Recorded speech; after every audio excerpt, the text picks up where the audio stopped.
Hello and welcome to the 28th episode of the PSPremiere Podcast. I am your host extraordinaire, James Smith, and today I'm joined by series regulars Dory.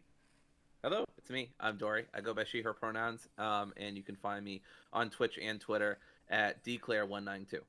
Seb. I'm Sebastian. You can follow me at LittleSeb93 on Twitter. And two special guests this week. First, we've got Chris of Hello Hyrule, our arch enemy.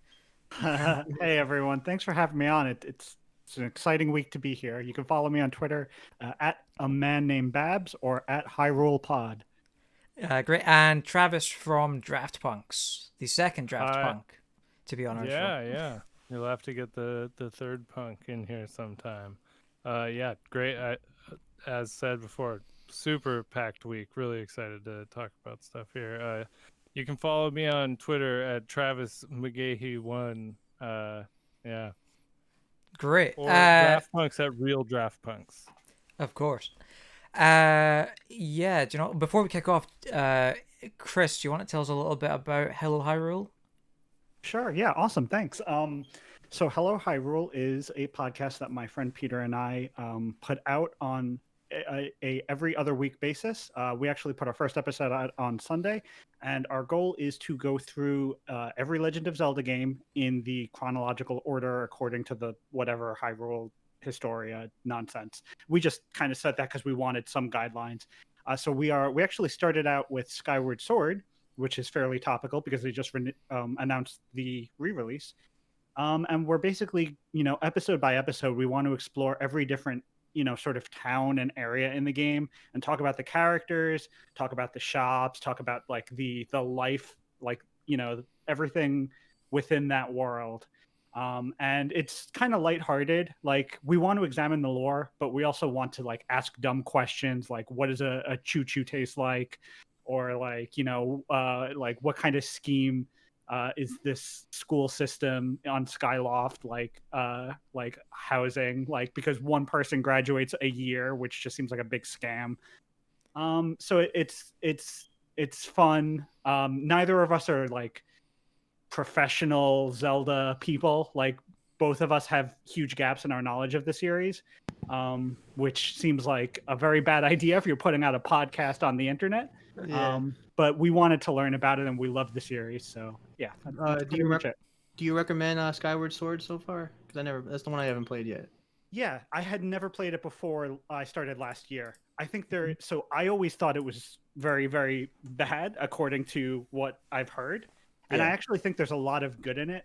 Mm-hmm. I think it has some flaws. I think it might be one of the worst Legend of Zelda games, but it kind of turns out a bad Legend of Zelda game is still a lot better than a lot of games out there. And it's probably worth checking out if you like Legend of Zelda at all. I think that you'll find some things that you like. I personally have a fondness for it now from doing this podcast, but there's some good things in there as well. Nice. Yeah, I love that kind of like really specific, super specific stuff. Like you were saying before, like, the like in-world stuff that you wouldn't normally think about. Yeah. So Skyloft is the first island, and we want to do one area an episode. And Skyloft itself, we have 4 episodes of, because we wanted to have 45-minute episodes. So you could say we get super specific in these episodes. Great. That's really unique. That's cool. Yeah. Yeah. Travis, what about Draft Punks? Can you tell us a little bit about that? So the Draft Punks is called such because the format is a draft. We have a new topic every week. We have 4 people, 3 regulars, and rotating guests. And we each draft 5 picks from the topic. And topics can be really small, like the MCU, or absurdly broad, like this upcoming week we're doing better Horcruxes. Things that Voldemort could have chosen that might have been better than the things he chose. That sounds awesome. I'm a huge Harry Potter fan. That sounds awesome. Of course, we'll be leading off with a big segment about why J.K. Rowling is the absolute worst and how to not support her in any way. That's true. Before moving on to the fun. But Absolutely. so come check us out. Yeah, Dory and I have both been on Draft Punks. The episode I was on was a ton of fun. We did so we did swear words, but the whole thing was just bleeped out because obviously it's a family friendly podcast. Yeah, that was a blast. Yeah. Both of those episodes were great. Dory did an episode on Hades, which was obviously also a blast.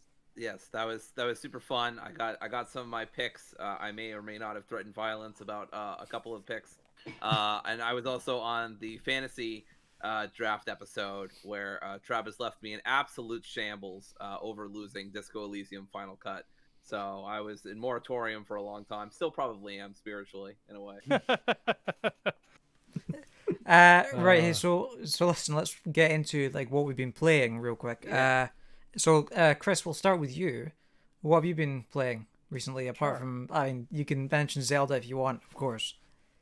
I mean, yeah, I've been playing a bit of Skyward Sword. I'm in the back half of the game, which is notorious for kind of slowing down a little bit in some okay ways and some less great ways. But I won't bore y'all with that. I've also been playing. I have my notes here. So the first thing I have is 13 Sentinels, Aegis Rim or Aegis Rim. I'm not sure. I meant to look up how to say that word to not embarrass myself, and that's the one thing I didn't look up before this podcast. So. But yeah, 13 Sentinels. Are you guys familiar with it? Have you talked about I've heard a lot about it. Yeah, I don't think it's things, but I haven't. Good thing. I haven't played it it yet. doesn't seem like my cup of tea because it's like it's one of them sort of, what do they call them? Like interactive novels or something like that. It's been said to be a visual novel of A some visual sort. novel. Yeah. Yeah, That's I a kind good of way get to that. put it. It's been said to be that. Yeah. Yeah. It's not, but It's kind of not. Yeah. So it's really, the game is split up into two sections. The first half of it is you are these, I think, 13 individual protagonists. They're all students that inhabit this high school, and they are from different time periods. So I believe it's like 1940s Japan, 1980s Japan, early 2000s, and then late 2100. So like very different time periods. And the story, just kind of at a high level, I want to be cautious to not spoil things because that's a lot of what this game is its story. But at a high level, there was an attack on Japan from these kaiju, and Japan is kind of like left in rubble. And As usual, they're always being attacked by kaijus.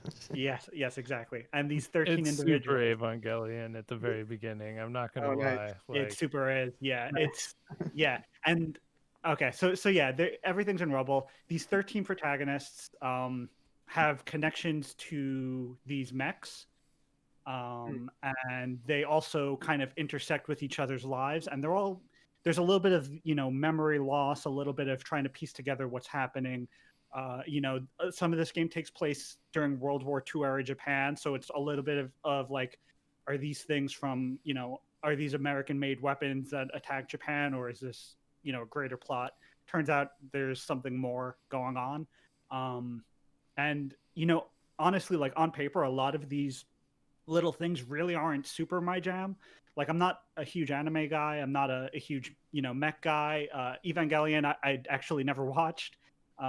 So like on paper, this kind of was not for me, but like the story ramps up in a good way. And like, it really does kind of hook you. And then the second half of this game is this sort of tower defense. So you control a tower in the center of a map, and you play during the actual kaiju attack, and you have 13. You choose characters from the 13, and every character has different attacks, and you can level them up. You can, level up their defenses, their offense, and you defend against waves of kaiju, and it's pretty fun. Neither of those aspects, the visual novel stuff or the tower defense stuff, neither are terribly difficult, and it does the great thing of constantly reminding you what happened previously. So like in the story parts, like you can always see memories of like what you've learned in like past plays, which is great because I play PlayStation like on Saturday and Sunday, and then I put it down for most of the work week. So I'm constantly forgetting what Yeah. I did last. That's one of and them things that like every game should do.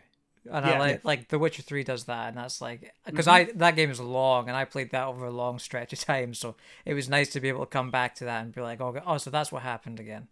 Exactly. Yeah. So this totally will like if you're worried like, oh, this is going to be a lot. I know some people like see little bits of this and they think, oh, that's going to be a convoluted story. And there are times when it's a little bit convoluted, but it never gets too in over its own head, and it always reminds you of all the information you need. So honestly, like it's pretty rad. Even if it seems like it might not be your cup of tea. I mean, I would just take a quick look at like again the two types of gameplay in it. And if it seems like you might be into it, yeah, it's good stuff.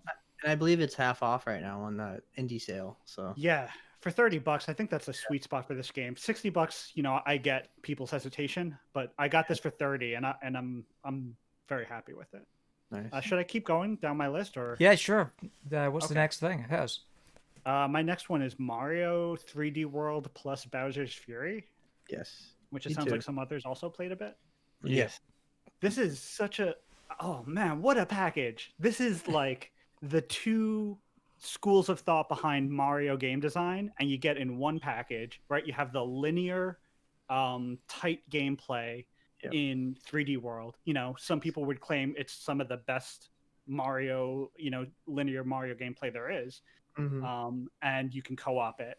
And then you Mhm. have Bowser's Fury, which honestly feels like it's like an expansion of Odyssey. Like it doesn't feel like a full new game.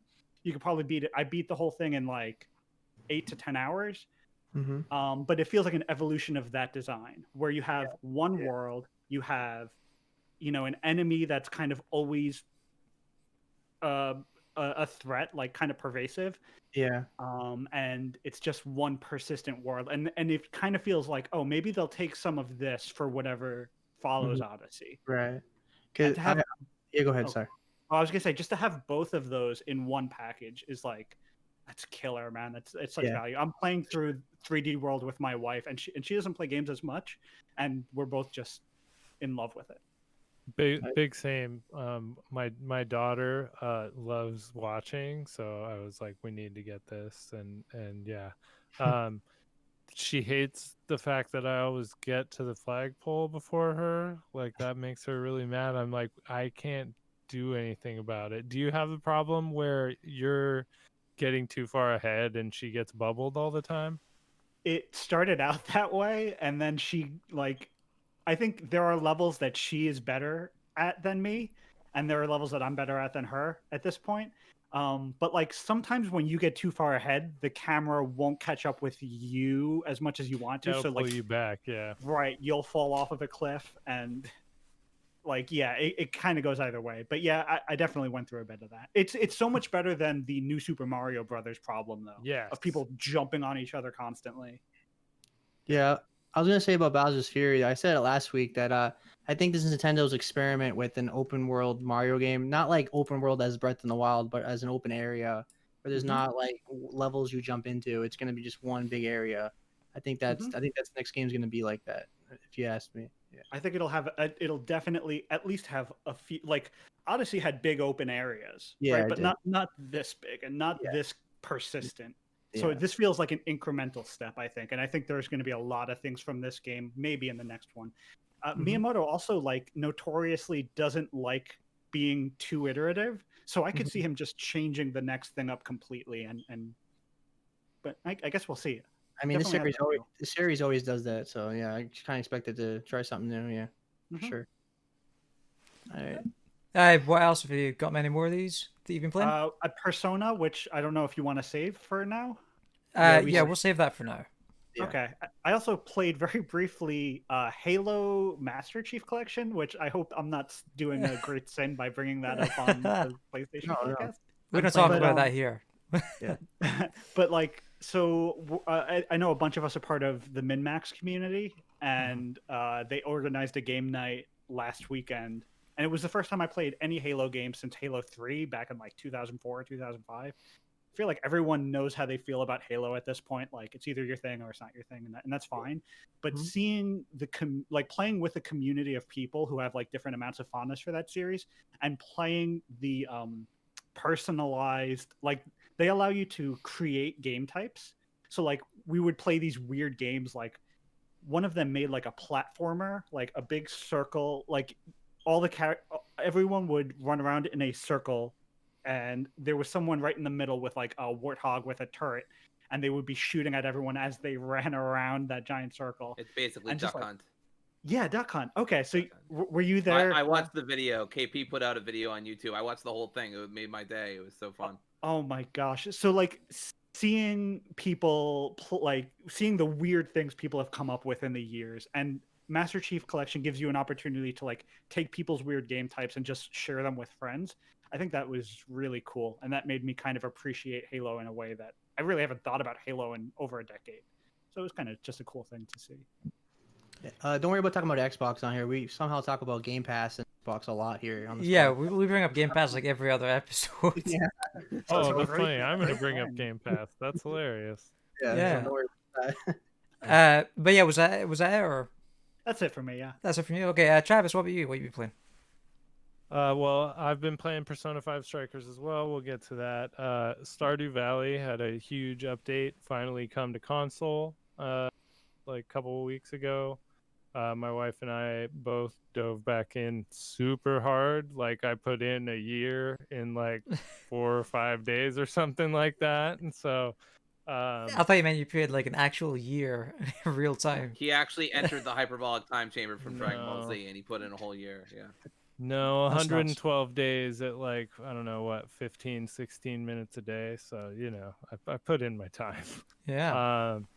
And it's an end gamey ass update. Like it's like way more than I expected. They open up all sorts of new like crafting stuff that only matters to you if you've like built out your farm like extremely, which I did before I put the game down a couple of years ago.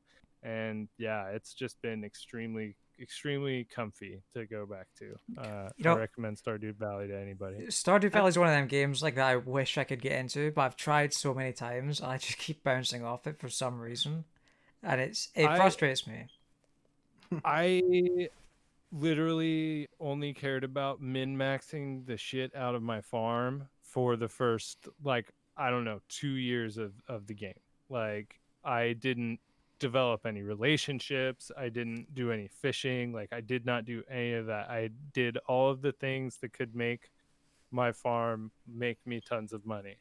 And I came back to that farm and it was great. And I honestly, James, I think that might be like, you know, look at a way you would like to min-max that game, because the game is incredibly min-maxable. Like, yeah, you know what I think the problem might be is that, and maybe this is like a flaw on my end or it's a flaw in the game design, but it's probably a flaw on my end, seeing as I seem to be one of the only people with this issue. But like, I can't seem to figure out that game's systems and how it works and how it wants you to play, because I You I need keep a hitting wiki like, up. oh really? at all times. Yeah. Oh, absolutely. Play it with a wiki. If you play it with a wiki, I Right. can't imagine playing without a wiki. Like, So that's where I'm it's going Switch wrong, in yeah. one hand, phone in the other, like at all times. Noted. I have I a will question, help. Travis. Mm-hmm. I'm sorry, did I interrupt? No. No. Go. Okay. So my wife and I spent a lot of time playing that on PC years ago, and then we heard about the update and we wanted to jump back in on Switch. But like the start of that game is so slow. It's like talk to every villager, blah blah blah, and it's just like, ugh.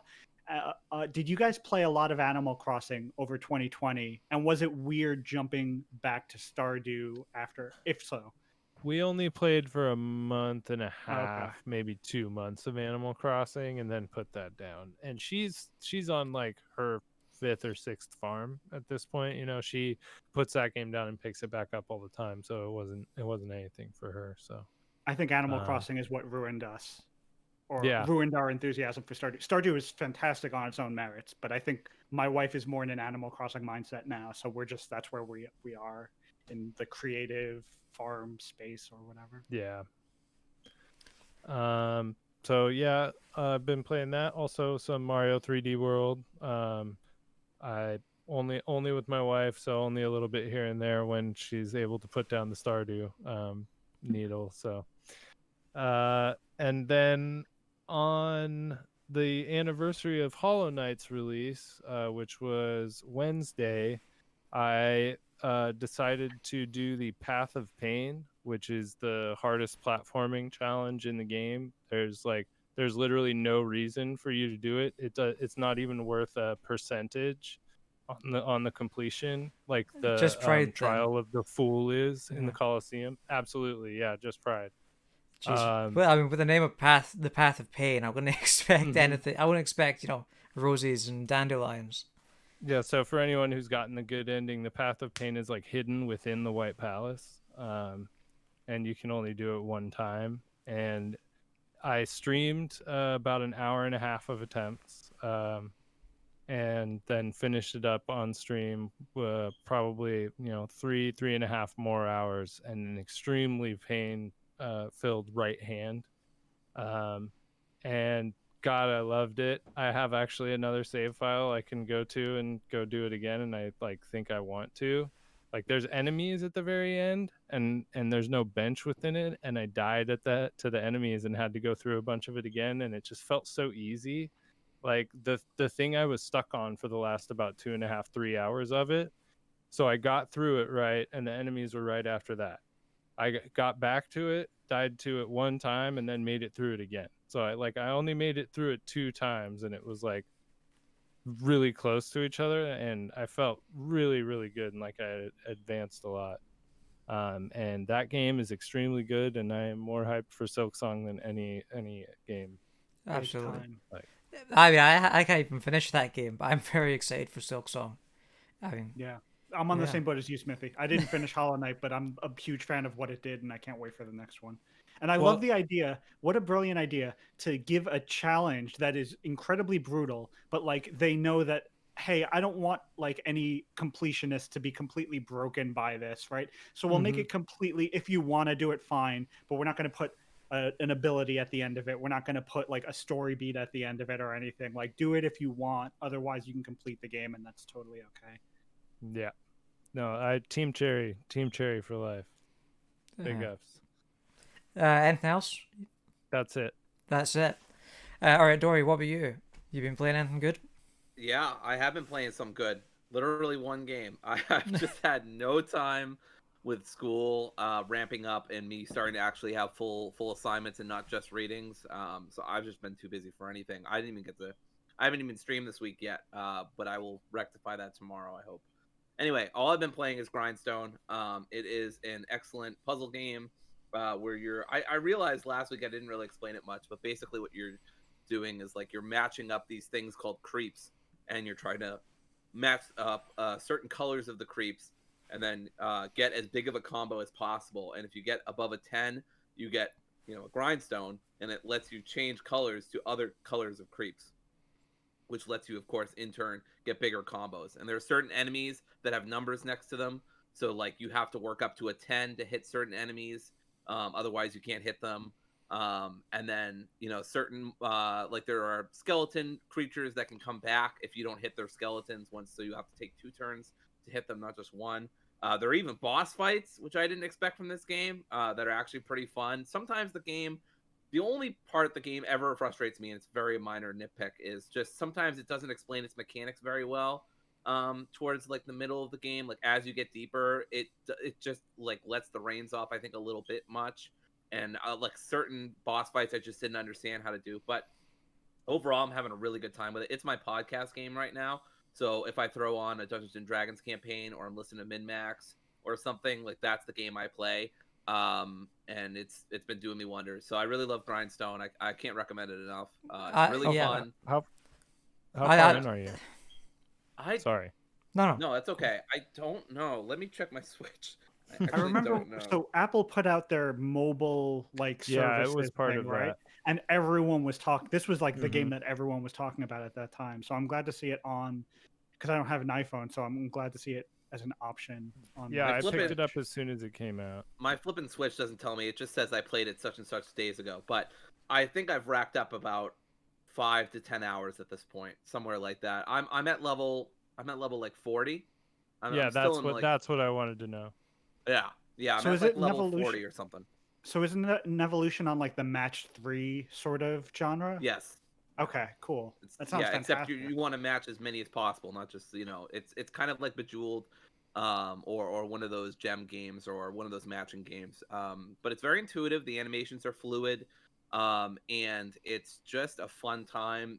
It tests your brain, but I don't ever think, at least so far, that like in terms of headspace, it takes up too much. I think it just takes up just the right amount. It gets really hard. Yeah, Like, I mean, I'm just speaking from so far, but yeah, there are definitely times where I was scratching my head for a while, like 2 minutes on a move or something. Oh yeah, definitely. No, you get. I'm like 120 or something like that. And yeah, it adds new mechanics in every world. Like it's a video game, like couched inside a mobile game.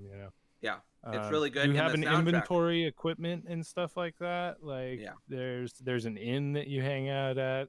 There's all these video game things you wouldn't expect from a match game, basically. And the music is just go listen to the soundtrack. You don't like it's really it's really good. So I really recommend Grindstone. I've been playing nothing else, so I don't know. Like you guys are praising it, but to me it sounds like a bit of a grind. Oh boy! Somebody get some rocks so we can stone Smithy. Put your nose to it, Smithy. Right. Seb, what about you? What have you been playing? I'm playing Persona 5 Strikers, but we'll talk about that. I'm also playing Immortals Phoenix Rising. Actually really fun. I would say it's the best open world Ubisoft's done, probably in the longest time. I really like the humor of it. It reminds me a lot of like Disney's Hercules, because all the gods are very comedic, which is a big contrast from like God of War or something like that. It's a very goofy game, but it's really good. I'm also playing Evil Within 2 because I love survival horror. I'm the survival horror guy of the podcast, so I love Evil Within 2. Nice. I beat the first one, and I'm a big Shinji Mikami fan because Resident Evil is my favorite franchise ever, and yeah, I'm enjoying this one. I'm glad that they got rid of the widescreen because I didn't like that very much in the first one. I like that it's like pretty open so far. I'm not far in it, but I'm like first maybe 2 hours, 3 hours. But it's very open now. Like you can kind of like explore a town, and you can pretty much, and there's like side quests and things like that. So it's pretty different. It's not as linear as the first one. But yeah, it's I think it's not like I don't know if it's like amazing right now, but it's all right. I'm enjoying it so far. I don't know if it'll ever get amazing necessarily. Yeah. I think what I liked about Evil Within 2, it came out the same year as Resident Evil 7. It felt like Resident Evil 7 was an homage to Texas Chainsaw Massacre. Yeah. And in a similar way, that same year, it felt like Evil Within 2 was an homage to like Evil Dead style, like just absurdity. So sure, I think it was just like really cool to kind of have both of those in a video game form in 1 year. I definitely get Evil Dead vibes from this one for sure. Like, and that's what I love about it, because I'm a huge Evil Dead fan too. Yeah, so. And I'm also playing Mario 3D World. I'm basically repeating what you guys said. It's great. It's really fun to play with people. Unfortunately, I played this one by myself. I still enjoyed it though. I did play it on the Wii U back in the day when I was in college. So it's not like I'm missing out on that. But Bowser's Fury is really impressive. I'm really enjoying it. I love the random Bowser moments. I think that's great. The world is great. The platforming. I like teaming up with Bowser Jr. I think I like that he like laughs at you if you get hurt or something like that. So yeah, that's basically all I'm playing. I'm not playing that much this week. Yeah, I'm not playing that much either. I didn't pick up 3D World like everyone else, it seems. Just because I'm not. That's not high on my priority list. But the one thing that I had, we're a bunch of Mario simps. You can say it. It's true. This is a PlayStation podcast. I will remain true to that fact. But yeah, I've just been playing Ratchet & Clank 2016 this week. It's not my first time playing it. It was actually I ran through it three times. because I was going for the platinum, and one of the conditions of the platinum is you have to get Ratchet's health to maximum. That's one of the trophies, and that takes like 2.5 playthroughs. So yeah, I've been playing that a bunch to get the platinum, and I got the platinum. Not my first time running through it, but that game is fun. I know a lot of like the hardcore Ratchet and Clank fan base doesn't like the story in that game, because I think they retconned kind of stuff from the original version of it, that it was sort of redoing. Yes. But I think the writing in it is hilarious, and the gameplay is just phenomenal as well. Like it's incredibly. I haven't played any of the other Ratchet and Clank games really, but it's an incredible 3D platformer.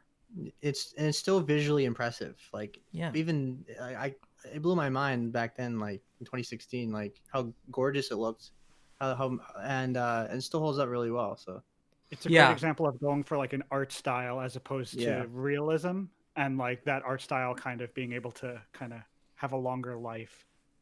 Yeah, I'm really excited to play it sometime this year. I haven't played it yet. Yeah, because PSA is going to be available for everyone for free in March. And I got it for Christmas. Yeah, you don't even need a PlayStation Plus subscription either. You can just pick it up. Yeah. Wild. So you guys mentioned briefly a minute ago that you've 3 of you have been playing Persona 5 Strikers. So do you guys want to talk us through that? What's that about? I think Travis should handle this one because he's farther than all of us by far. So, I mean, I was not able to finish it, but I'm very close. Is it? I mean, if it's anything like, sorry to cut you off, if it's anything like the Persona 5, then you're probably nowhere near the end. Yeah, because that game's like 100 hours, right?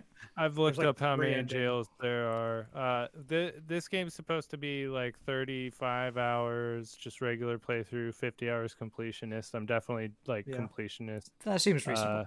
I'll talk a little bit more about that. But Persona 5 Strikers is kind of a combination of Persona 5 and the Dynasty Warriors format, known as the Muso games.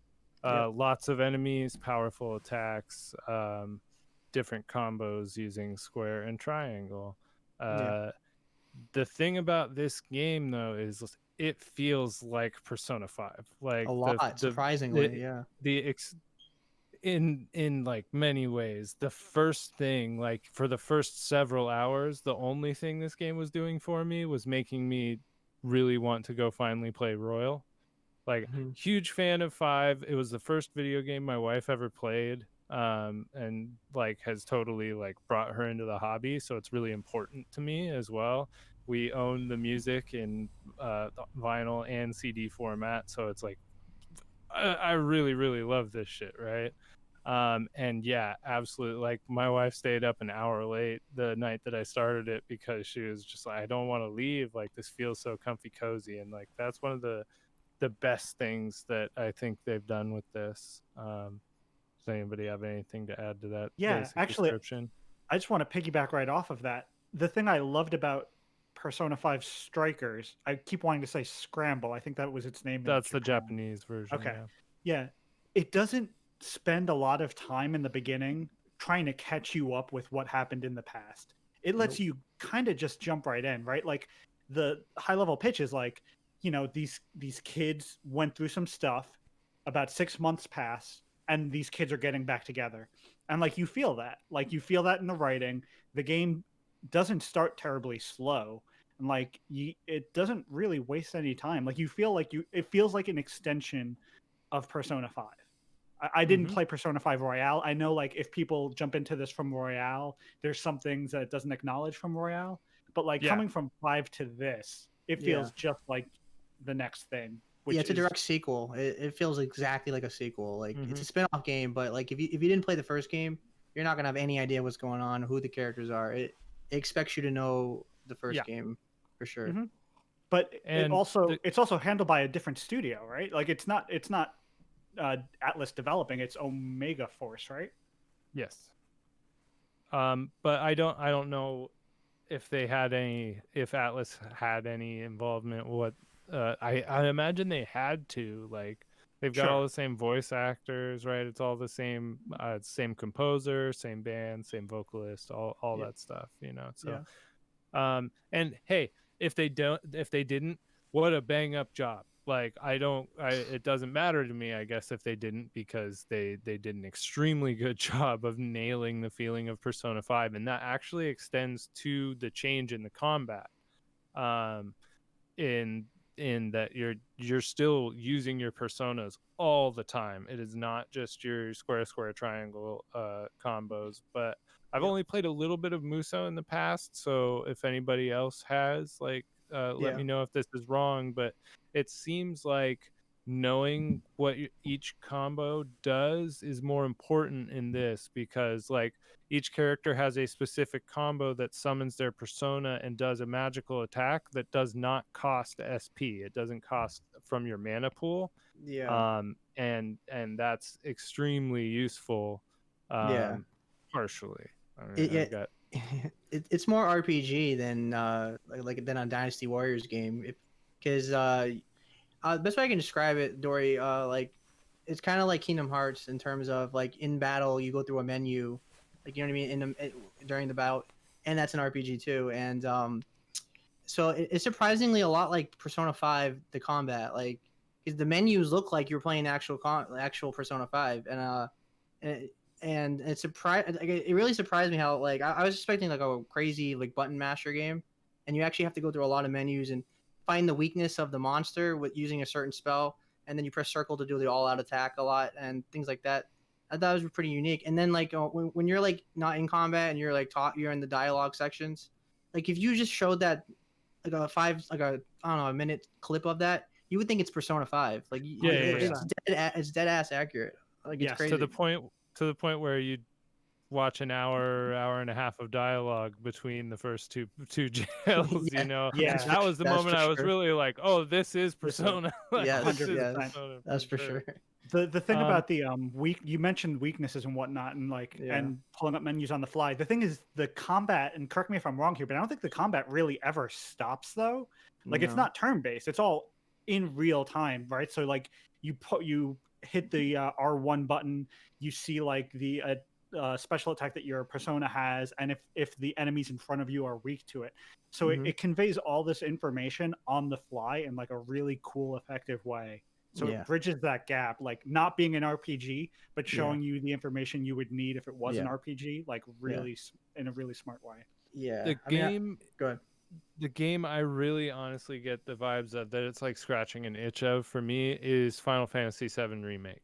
It doesn't have the ATB element of it. Yeah. But everything else, like time freezes when you pull out your persona, right? That's true. Yes. A little. Like when you pull, but it keeps moving a little bit, right? Or does it not? No, in this it straight up freezes. In Final Fantasy VII Remake, it is still moving somewhat, which can totally screw you over. But no, that's nice. If you just like need a minute to just sit there and rest, you can just hold R1 for a while. And yeah, I've got a lot to say about this game. Actually, it actually took a little while to hook me until I like really started to internalize the combat, because the other thing that's going on is when you hit enemies with status effects, certain other types of magic or physical attacks do what's called technical damage, which is a bunch more damage on top of things.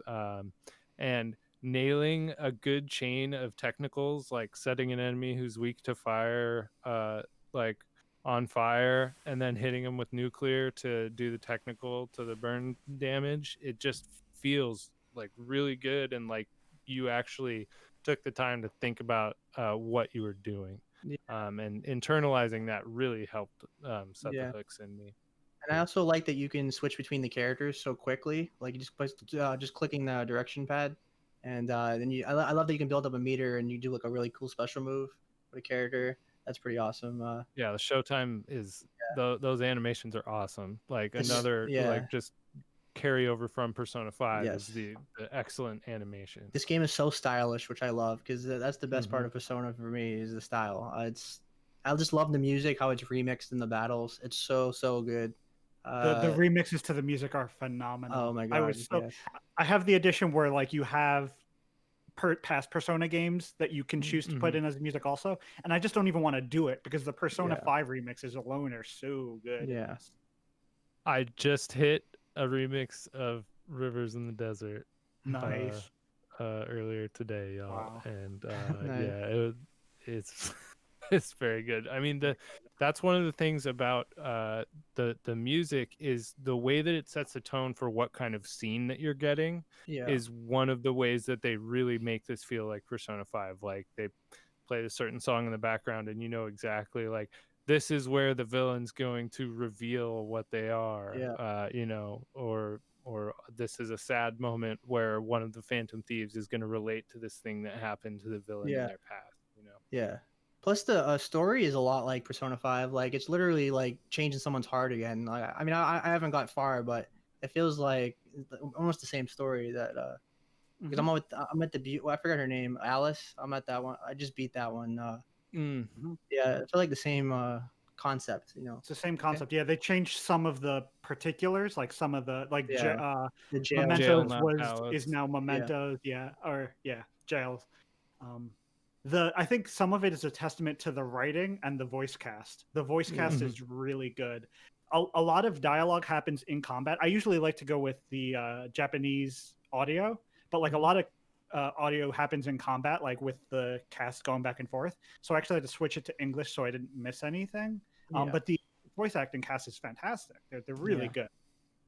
I will hit a negative right there in that the audio mix of the voice acting versus the music can be really, really bad sometimes. I've found like, yeah, absolutely. Like if I'm not reading in the top right corner the dialogue that's going on during combat, I basically can't hear it a lot of time. And even in cutscenes, if it's like a kind of more dynamic part of the music that's going on, it'll totally drown out the dialogue that's going on. So this is a Kingdom Hearts sounding game to me now. That's definitely one negative I have on it. I would say it's the jails are very linear, like super linear, like to the point where like there's sections where you're just going like the camera shifts like 2D and you're just following one path. And then you get stuck. Then you get stopped at like like Devil May Cry traps you with a wall, an imaginary wall, and then you have to protect someone hacking the what do you call it, the panel. So you have to like protect her, and it gets really repetitive. You kind of do that over and over and over again. So it's kind of you just do that, and then you get out of the jail, and then you do dialogue, and then you go back and do that again.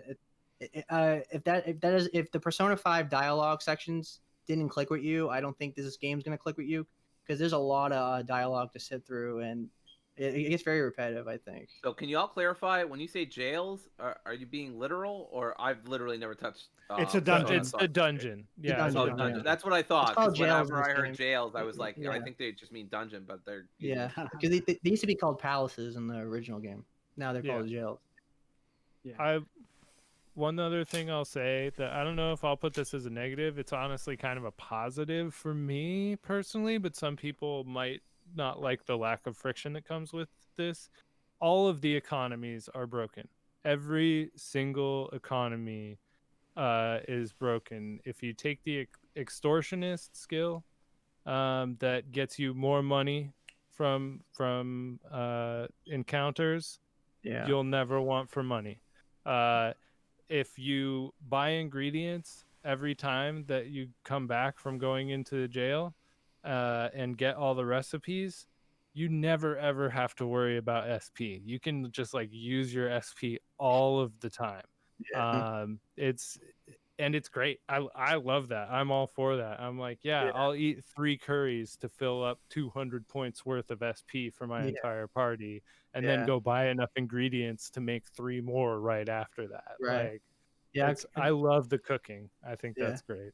Yeah, I'm somebody that likes to grind a lot, so I usually have like way too much money just more than I know what to do with it in these kind of games. Because I have over a million yen right now.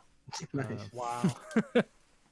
So I think my one gripe with it is while it is still stylish and the music is absolutely killer, can't say enough good about it, I think the actual stylized menus and like in Persona 5, you take down an enemy and it goes into this fantastic post-battle animation where like you're just walking, you see all the stats behind the characters, and like you can still hear the music in the back of your head, like if you played that game.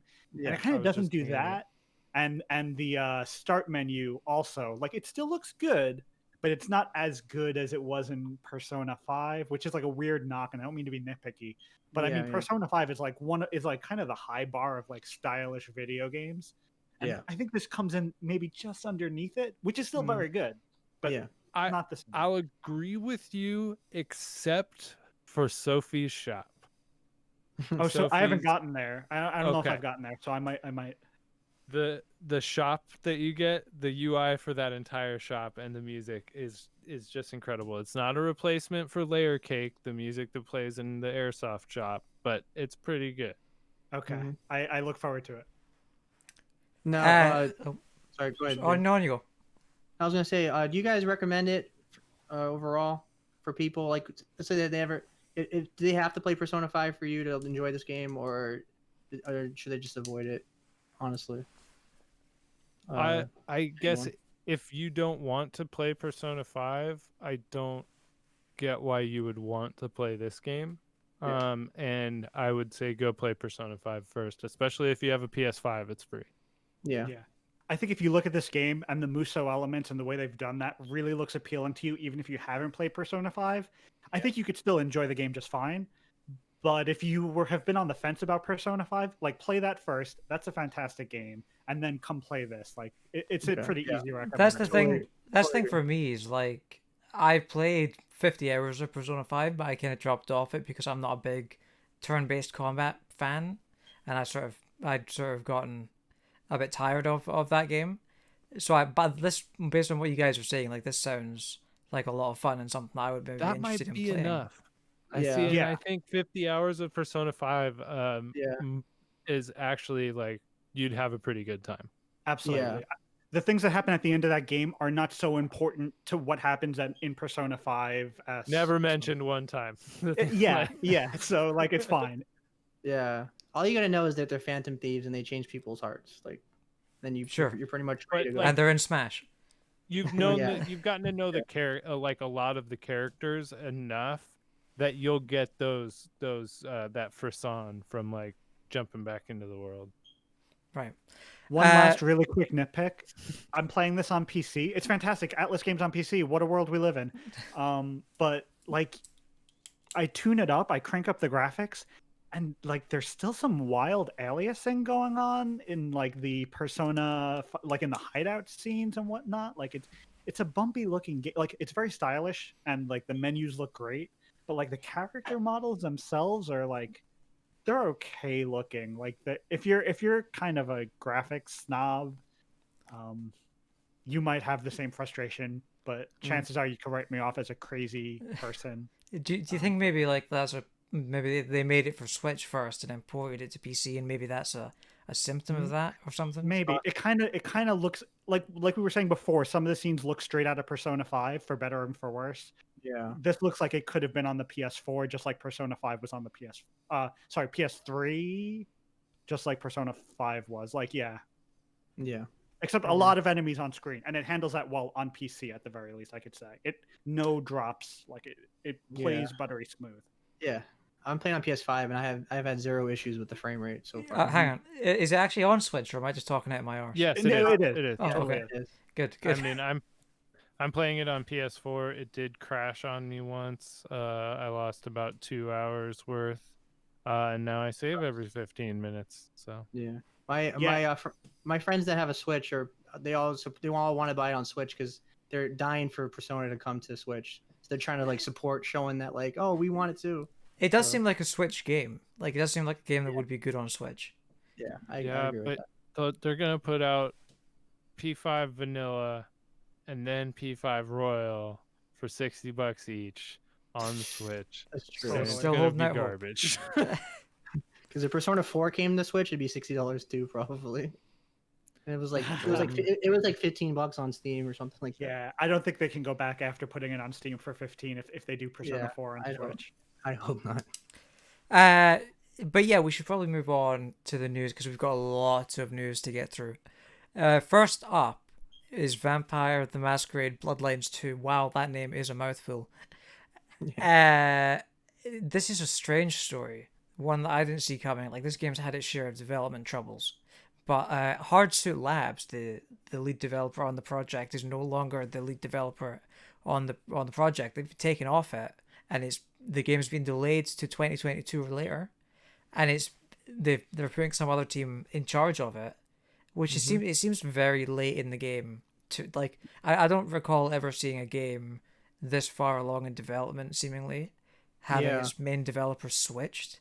I mean, Final Fantasy VII Remake is the one that comes to mind for me.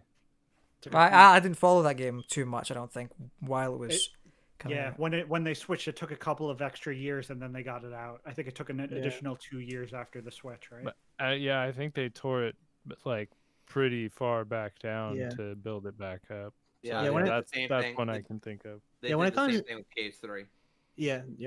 When it comes to this game, though, even like they showed it at, I think they first revealed it at an Xbox event or something like that. Even the CGI was like something was off. It looked like a very like PS3 game. Like it just didn't look polished at all. And this news really doesn't surprise me at all.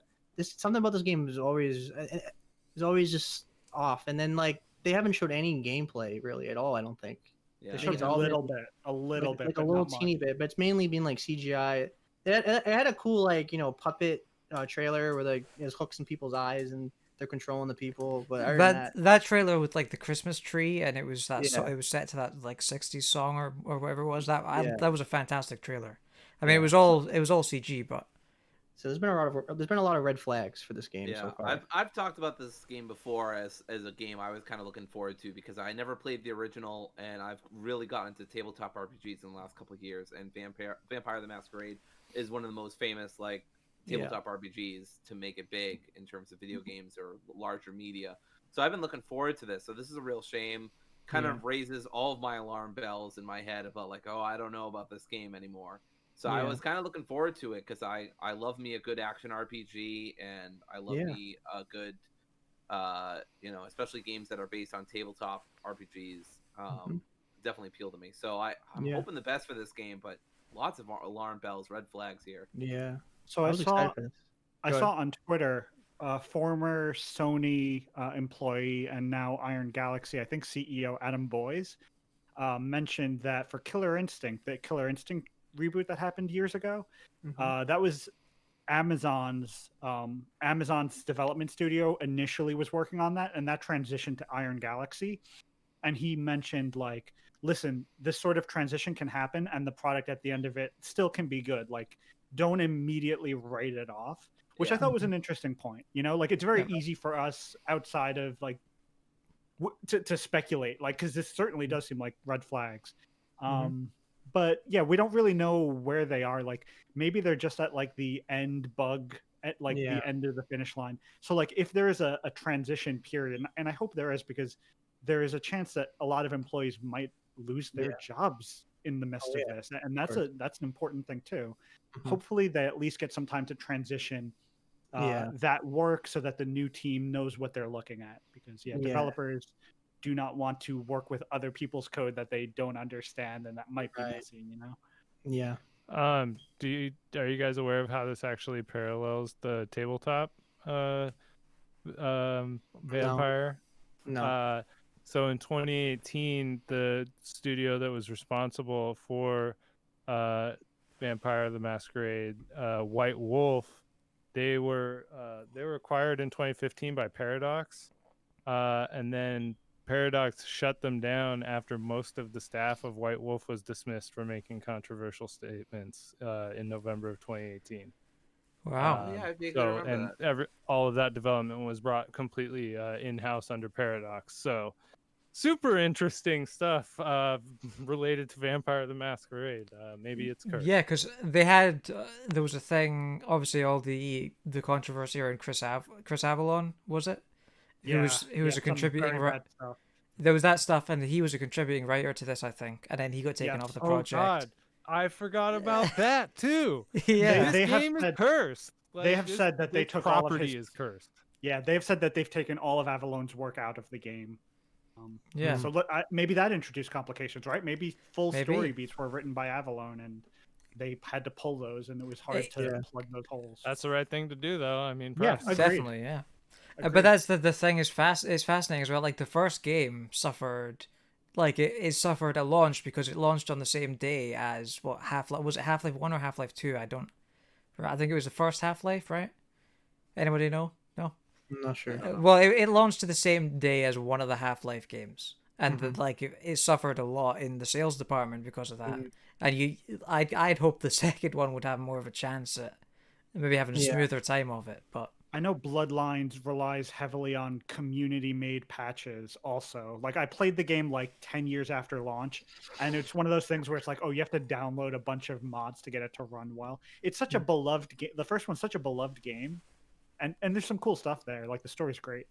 But yeah, I think they probably launched at a bad time, and the studio probably wasn't able to support it and patch it the way they needed to afterwards. yeah, But the fact that it was going to come out this year and then they delayed it to maybe next year, you have to think a lot of it's done. Or there's a lot of sections that they finished because they would have said like indefinitely or something like that if the game was like way far out there. So they must have a big chunk of this game done, I would imagine. Yeah, maybe. Hopefully, fingers crossed. I hope so. But well, let's move on anyway. So yeah, this was a big hit, I think, for all of us this week. Sony, according to VGC, Sony is winding down original game development at Japan Studio, which is responsible for stuff like Gravity Rush, Ape Escape, and Knack. So, I'm wearing my Bloodborne shirt in memory of the work that Japan Studio did on Bloodborne. We should have a moment of silence. We should pour one out. I can pour some of my coffee out. And moment's over. But yeah, I mean, this kind of sucks because apparently they haven't been that profitable in recent years, which is why Sony decided to make this move. And they've granted most of the work that I personally have known them for in recent years has been helping with stuff like Bloodborne and like The Last Guardian and that kind of thing. But also there's another team, Asobi Studio, is it? Mm-hmm. Yes, the Astro team. That's the Astrobot team. Exactly. That makes the Astrobot games, and they seem to be moving resources, pushing more resources into that, which I guess it's kind of a double-edged sword in that it kind of sucks that Japan Studio is not going to be focusing on original stuff anymore, but at the same time they're putting more resources into Astrobot, which is like a gem of an IP. Yeah, I also think it signifies their transition to the West because you notice like all their faces of the company are like European or American now, and a lot like I know their main headquarters is in California, I believe. So they're really shifting away from Japan. It seems like I don't know. It might be because Japan's getting more into the handheld mobile market now, and they feel like they're not doing as well. So, but I'm just speculating on that one. But it's just another chapter of that. It seems like. I mean, there's just not as many people in Japan too, right? Yeah, I mean, right. America's a huge market, if not the biggest. So. No, China's the biggest. Oh, China's the biggest. They're also all about mobile. So that's a whole different thing. Asia as a whole, I think, is starting to shift to this mobile handheld market, mainly mobile. Yeah. Phones are powerful as shit. The thing in your pocket's probably stronger than your Switch. That's true. That's sad. That's sad to think about. Yes. This story made me go to Wikipedia. I actually just posted in the Discord the Wikipedia page of all the games that they helped work on, and I was just amazed. Some of the things when I was a child they had a hand in, like Jumping Flash on the original PlayStation and Wild Arms, Ghost in the Shell. Like they've been around, and like for Sony to have a studio that can play support for some of their other studios, that seems like it was a really great thing, and they put out some just amazing titles. So hopefully everyone is able to bounce back and no one's thrown off by this stuff. I think they're Sony's oldest development studio. I might be wrong in that, but I think that's the case, which is and they're certainly one of the most prestigious. Like you said, they've worked on a lot of great Yeah. stuff. It's been around Loco since Roco. '93.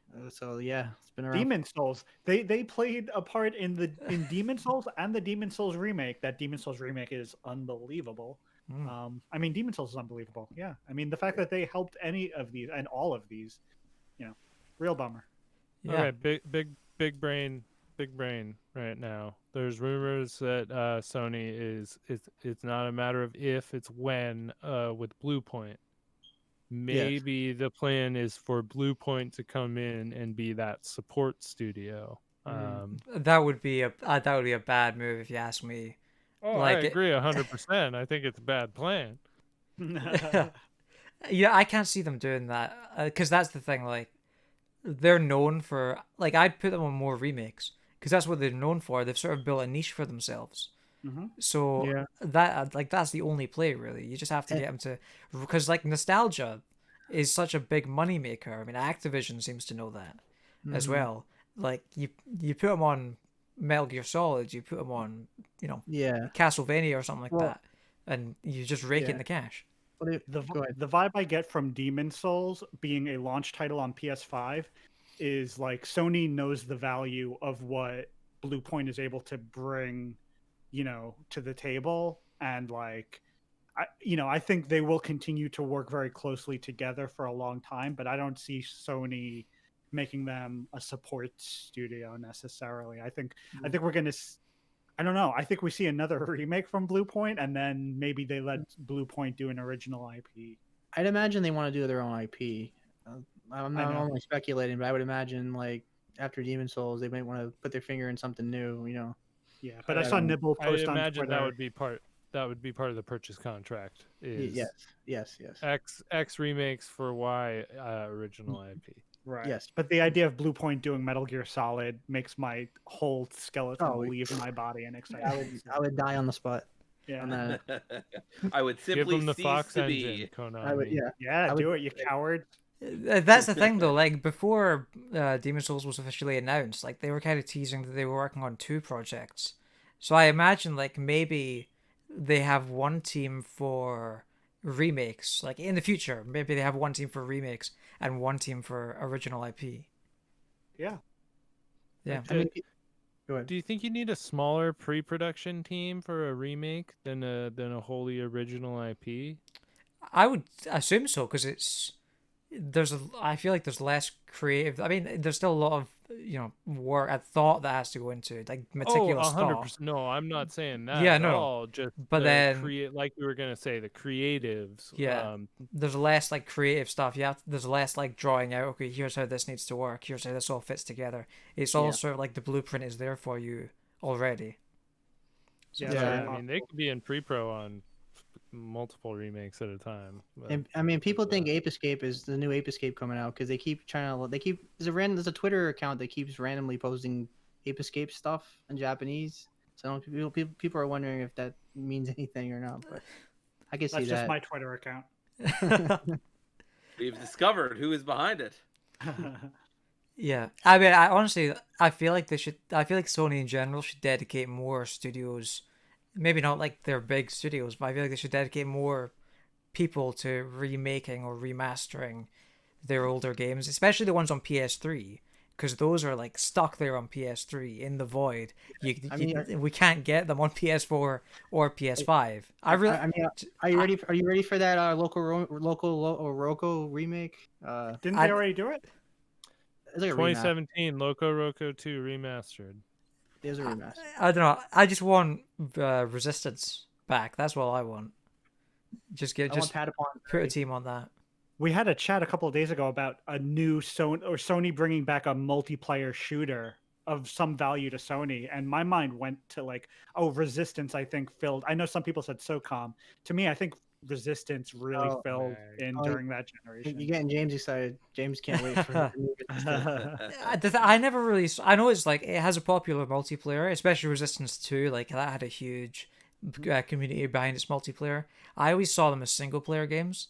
I loved the single player. Those I never touched I loved the co-op in Resistance 2. 8-player co-op going through these missions was just agreed incredible. And I love the competitive multiplayer in Resistance 3 as well. I always saw them as single player games first.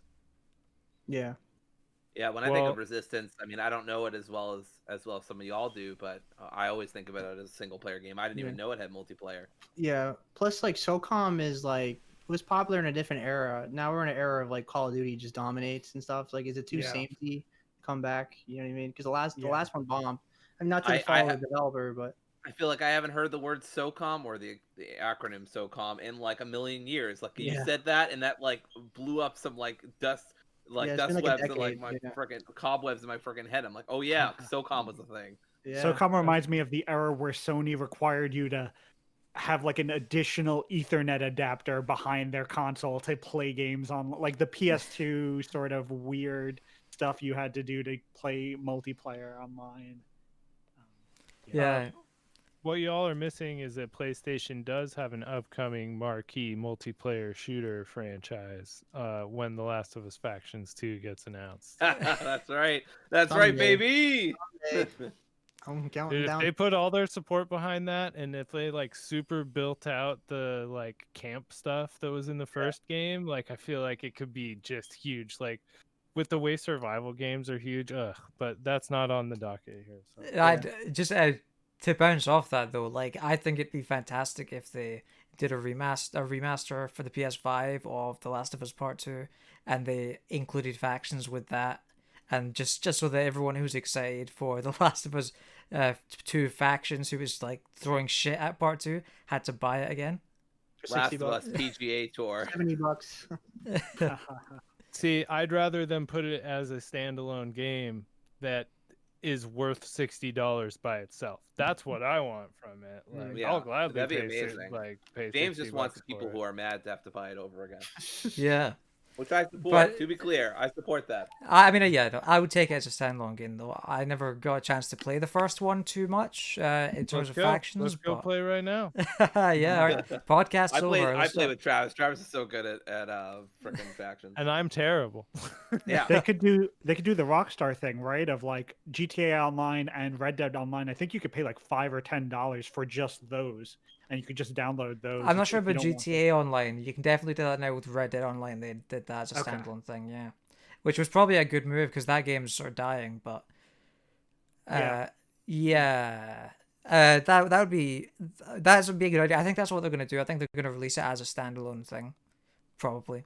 I mean, that's what they said, right? Yeah, they said they were spinning it off because it became too big, and that's where my pie in the sky, like, there's a survival aspect, and then you go do your multiplayer aspect and come back to your camp and do your thing.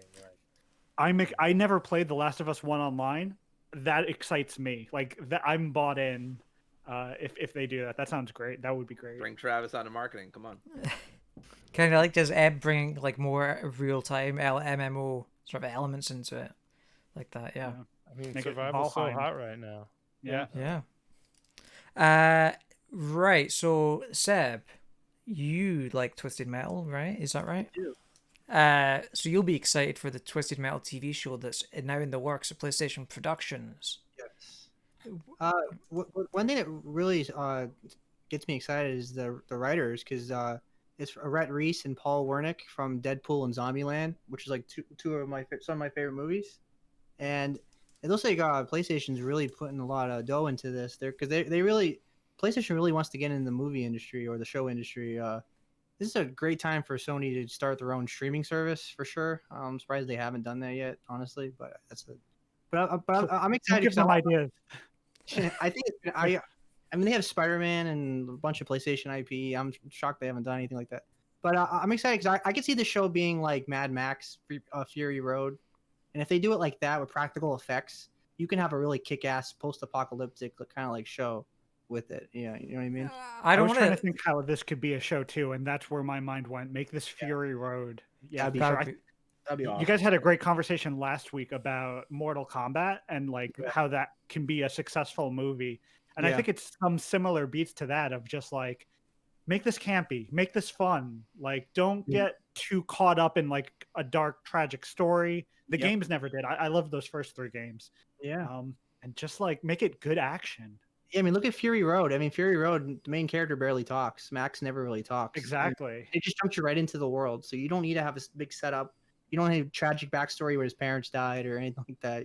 You can just jump right into the world. Yeah. So the Twisted Metal games, it would always be you choose a character, you beat a bunch of matches, and then at the end, and I hope I'm not spoiling Twisted Metal in a way that anyone cares about, but like Calypso, the big bad of the series, would always he would grant you a wish, but then whatever you said, it would be like a monkey's paw sort of. He would twist what you're asking for and make you actually regret what you're asking for. There's the Twisted Metal. Right, and it was pretty much just that for every character, for every ending, for each game. So like, I wonder how much of that would be in in this. Probably, I would imagine. It seems weird though, because it's like I've never played Twisted Metal in my life, but it's a weird thing of like The Last of Us. They're doing a TV show for, and that's such a story-driven game that makes perfect sense to adapt to that medium. Twisted Metal always seemed like a gameplay first kind of thing. 100%. Yeah, so I'm not sure like how that works. Yeah, that's why I think it's got to be that thing of like, don't make the story the thing, because the story can't be the thing. Maybe the characters are good, maybe the characters are fun, but like no one was invested in the story. I think it goes back to last week, right? It's when I said about Mortal Kombat. Like, we just want a kick-ass 2-hour action movie. Like, I don't give a shit about the story at all. I mean, I just want a fun action. Like I told you, I want to watch Godzilla vs King Kong. I don't give a shit about the story. I just want to see a kick-ass popcorn flick. So that's all this movie really needs to be. You know what I mean? So, yeah, who doesn't want to see a big monkey beat the shit out of a big reptile thing? For sure. Godzilla, okay.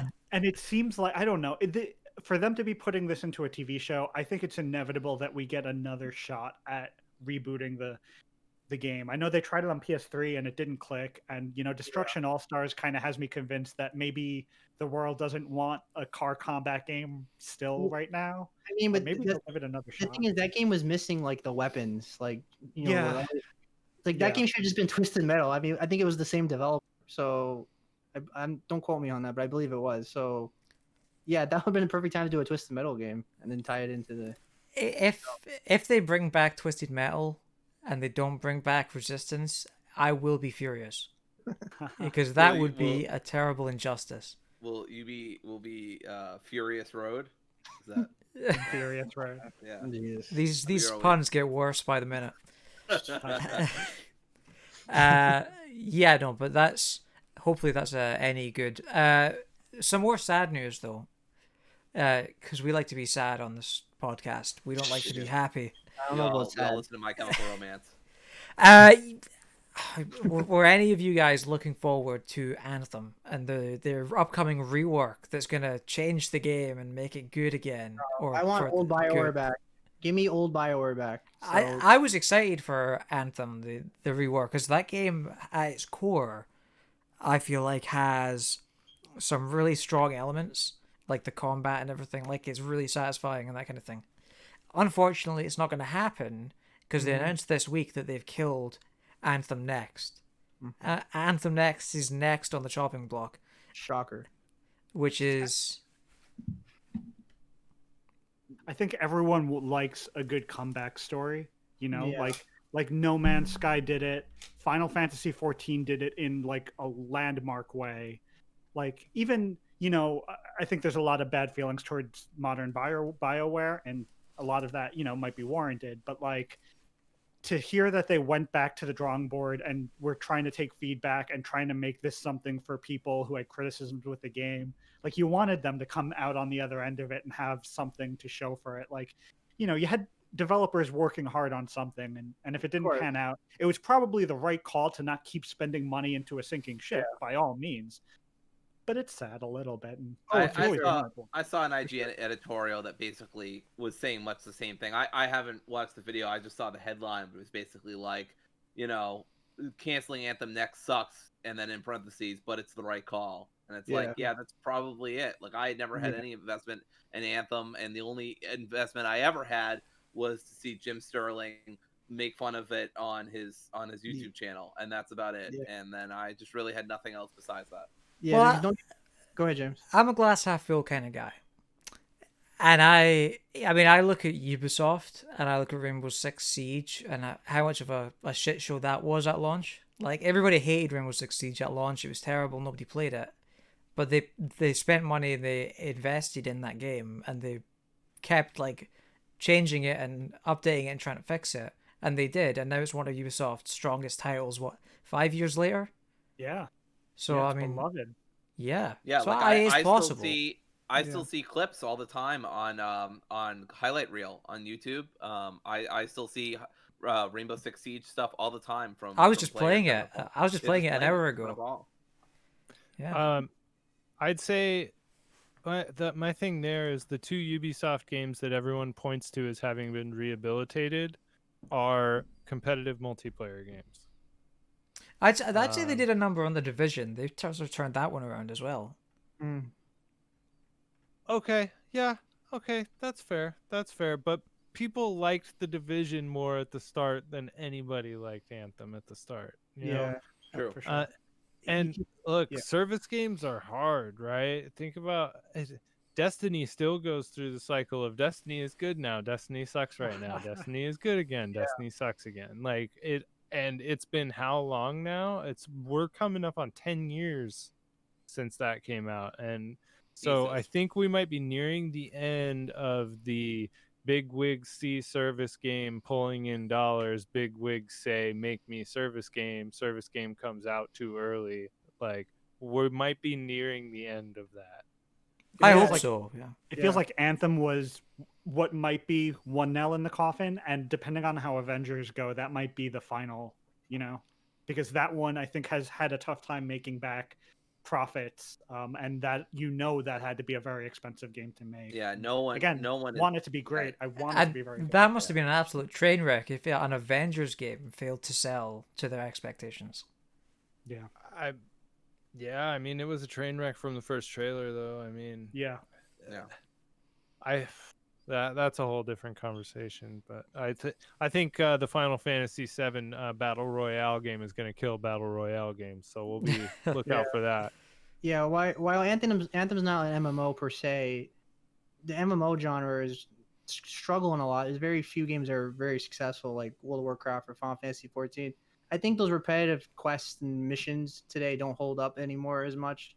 I don't think people really care to like kill 10 boars and then cash it in. I know Anthem was very repetitive that way. You usually go kill like 10 guys here and then go fly over there. You know what I mean? I don't think that holds up as much. Blizzard is think- not helping the situation either. Like, Activision Blizzard just is not doing a great job at remaking a lot of their games. Like, Reforged was a disaster, if I remember correctly. Like, Yeah. a lot of them trying to rehabilitate Warcraft has not gone well. Player base is just complete. Like, Blizzard is just not great these days on a lot of fronts. I mean, Well, especially they're microtransactions. yes, but their choices on Diablo 2 sound good. They're Yes, just putting that 3D stuff models sounds on the bones promising of for it. a lot of people, which is great. Including me. But Me.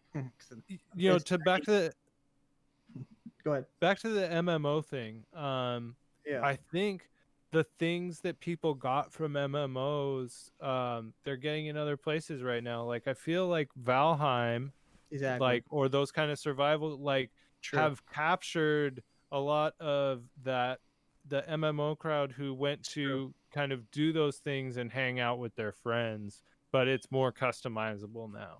Absolutely. And there's a whole just breadth of experiences like that people can get into. I mean, there's a new one every couple of months, it seems like, right? And so that's pulled a lot away from MMOs, I think. Yeah. That's an interesting point. Yeah, Valheim's a good example there. Yes. But like Rust, like Yeah, because any of those survival type things. I think a lot of the community aspects of MMOs are not there as much anymore. Because as somebody who's played MMOs, I put millions of hours in MMOs. A lot of them are very single player focused now, and like you can do a lot of things by yourself now, and plus, and when it comes to Anthem, like I know I have a very petty attitude towards this game closing or shutting down and everything, but I feel bad for the developers, but I don't feel bad for the executives. So Of course. my attitude is always towards the executives and not the developers. Unfortunately, they're the ones that have to pay for this, but Yeah. But I just want BioWare to focus on single player story driven games like they used to. They were That's gonna where they shine. So. apparently like BioWare was gonna have Dragon Age be like a Single player live only. service Service game or game. something, and then they got talked out of it. Or I was just Yeah. like, I don't. BioWare was gonna make. They were gonna make it a live service game, I think, because EA wanted them to.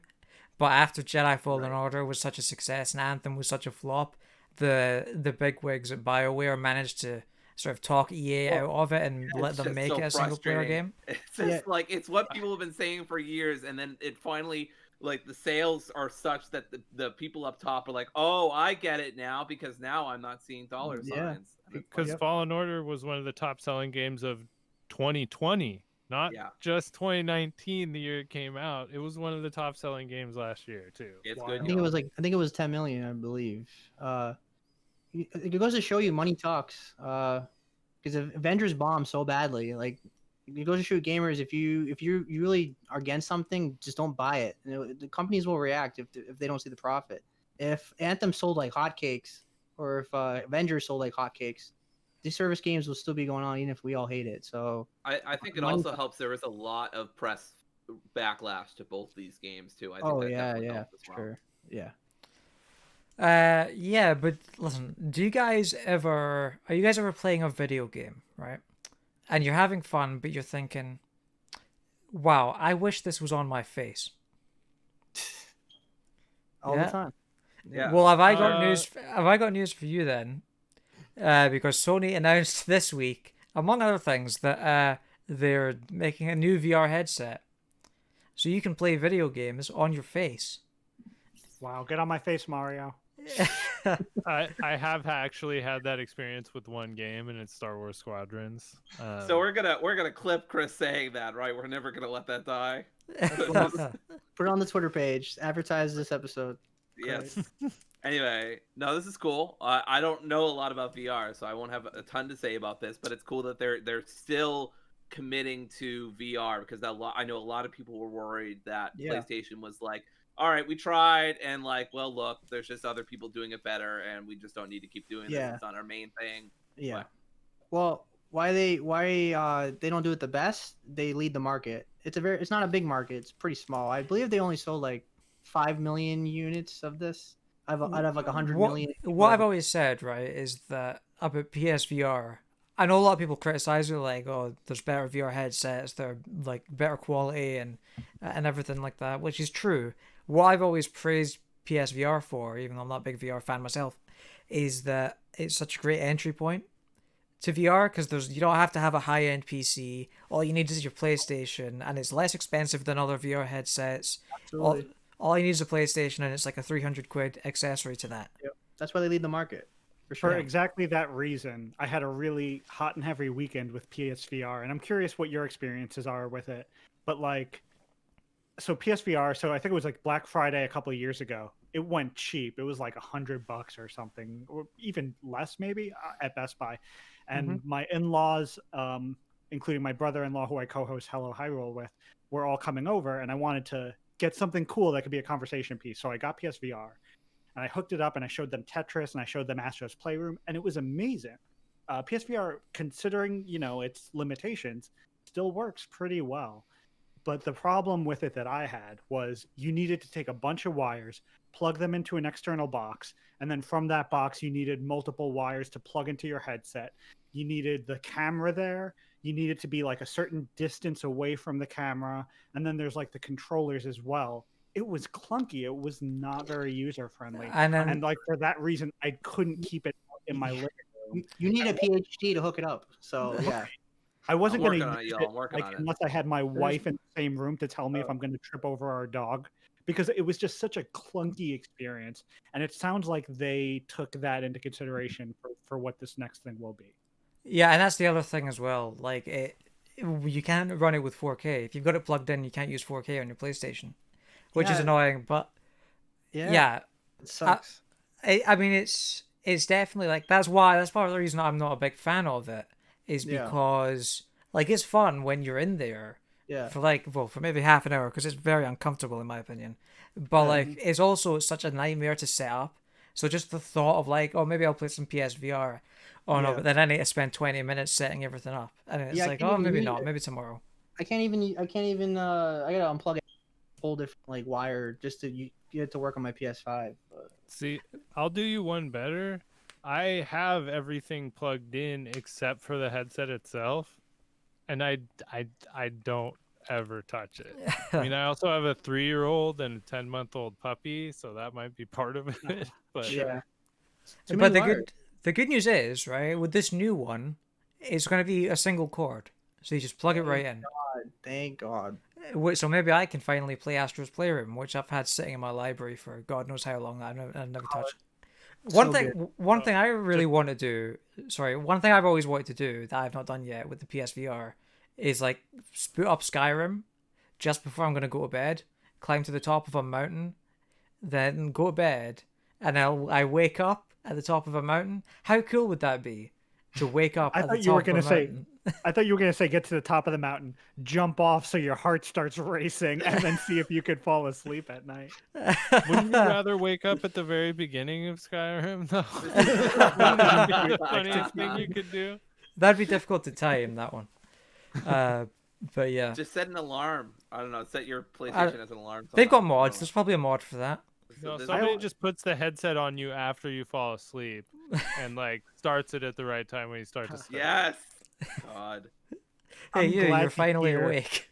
I remember. glad to hear- I remember there was an excellent Bioshock speedrun a year or two ago at GDQ, and at one point it seems like the streamer's screen has died out, his computer died or something like that. He's like, "Oh my God, I'm so sorry, I don't know what happened," and it flashes, and it's the so it's the fucking thing. Oh, that's I know- fantastic. The meme. The new Hitman game is in VR, and I saw MinMax put out a video where they show off Hitman in VR, and they have a punch attack that immediately knocks out anyone you punch, it looks hilarious, and Yes. like that's got to be the quickest way to play through that game. And Yeah. that whole trilogy is playable Yeah. in VR. So There's PSVR already for that. speedruns of it that are like minutes long or something. It's wild. I haven't watched them yet, but I really want to just see. I'm so glad to hear they're going with like a single wire solution, but now the PC VR space is no wire. It like finally got to the 0 wire space. So considering this thing's not going to be launching until next year, it does have me a little nervous that by the time this launches, it will again be kind of behind the mark in what is standard. Yeah, Because that's to me, no wire is the dream. Like no wire is what will get me to say, oh, I Yeah, don't even need that's to think twice. I'm going to get that. Yeah. Yeah, the thing is as well, it's going to have a new controller, which I'm excited about, which is going to utilize like DualSense features, Yeah. stuff like haptic Yeah. feedback, I assume. Yeah. Which is nice as well. So there's Yeah. going to be like a lot of enhancements. It's not going to come out this year. Right. But Yeah. What excites me is that you actually have a VR headset that clicks with a modern console because if you play PSVR with your PS5, you're using a camera and wands from the PS3 era. You're using like 10, 11-year-old hardware with a modern console. So it's so nice to have like an actual like up-to-date hardware that you easily syncs up with whatever, you know what I mean? Like, It's a great Right. point, Sebastian. It really Yeah. feels like something that they thought of in the middle of a console Yeah, it was generation, half-assed, and they were yeah. like, "What do we have? What do we have? Yeah. Okay, we can use those, and we can use those. Okay, great." yeah, and they never, because it came out in 2016, so it's been like about 5 years, and they never came up any new wands or anything. They've literally stuck with the same hardware from like a decade ago to make up for it. So yeah, just weird. it's nuts because like the PlayStation Move controllers came out during the PS3 generation, and they've Yeah. maintained an incredibly high price point this whole time just because they used them for the PSVR as well. But yeah, I'm excited for that. Hopefully, that makes VR, sort of good VR, more accessible to Although, people. Yeah, before you move on, I just want to say though, one thing I have a problem with VR is I just wish the games were a little cheaper because sometimes they price games for like $40 for like a 3-hour experience. It makes it very hard to get into for people. It'd be nice if they were a little more easy to access. Yeah, for sure. Yeah. But also the big news, like Sony's been dropping bombs this week, a lot of big bombs. So they did a state of play, which sort of they announced a couple of days ago, and it happened on Thursday, and they announced some really cool stuff. I think everyone was happy with this? Everyone's satisfied with this show? It was alright.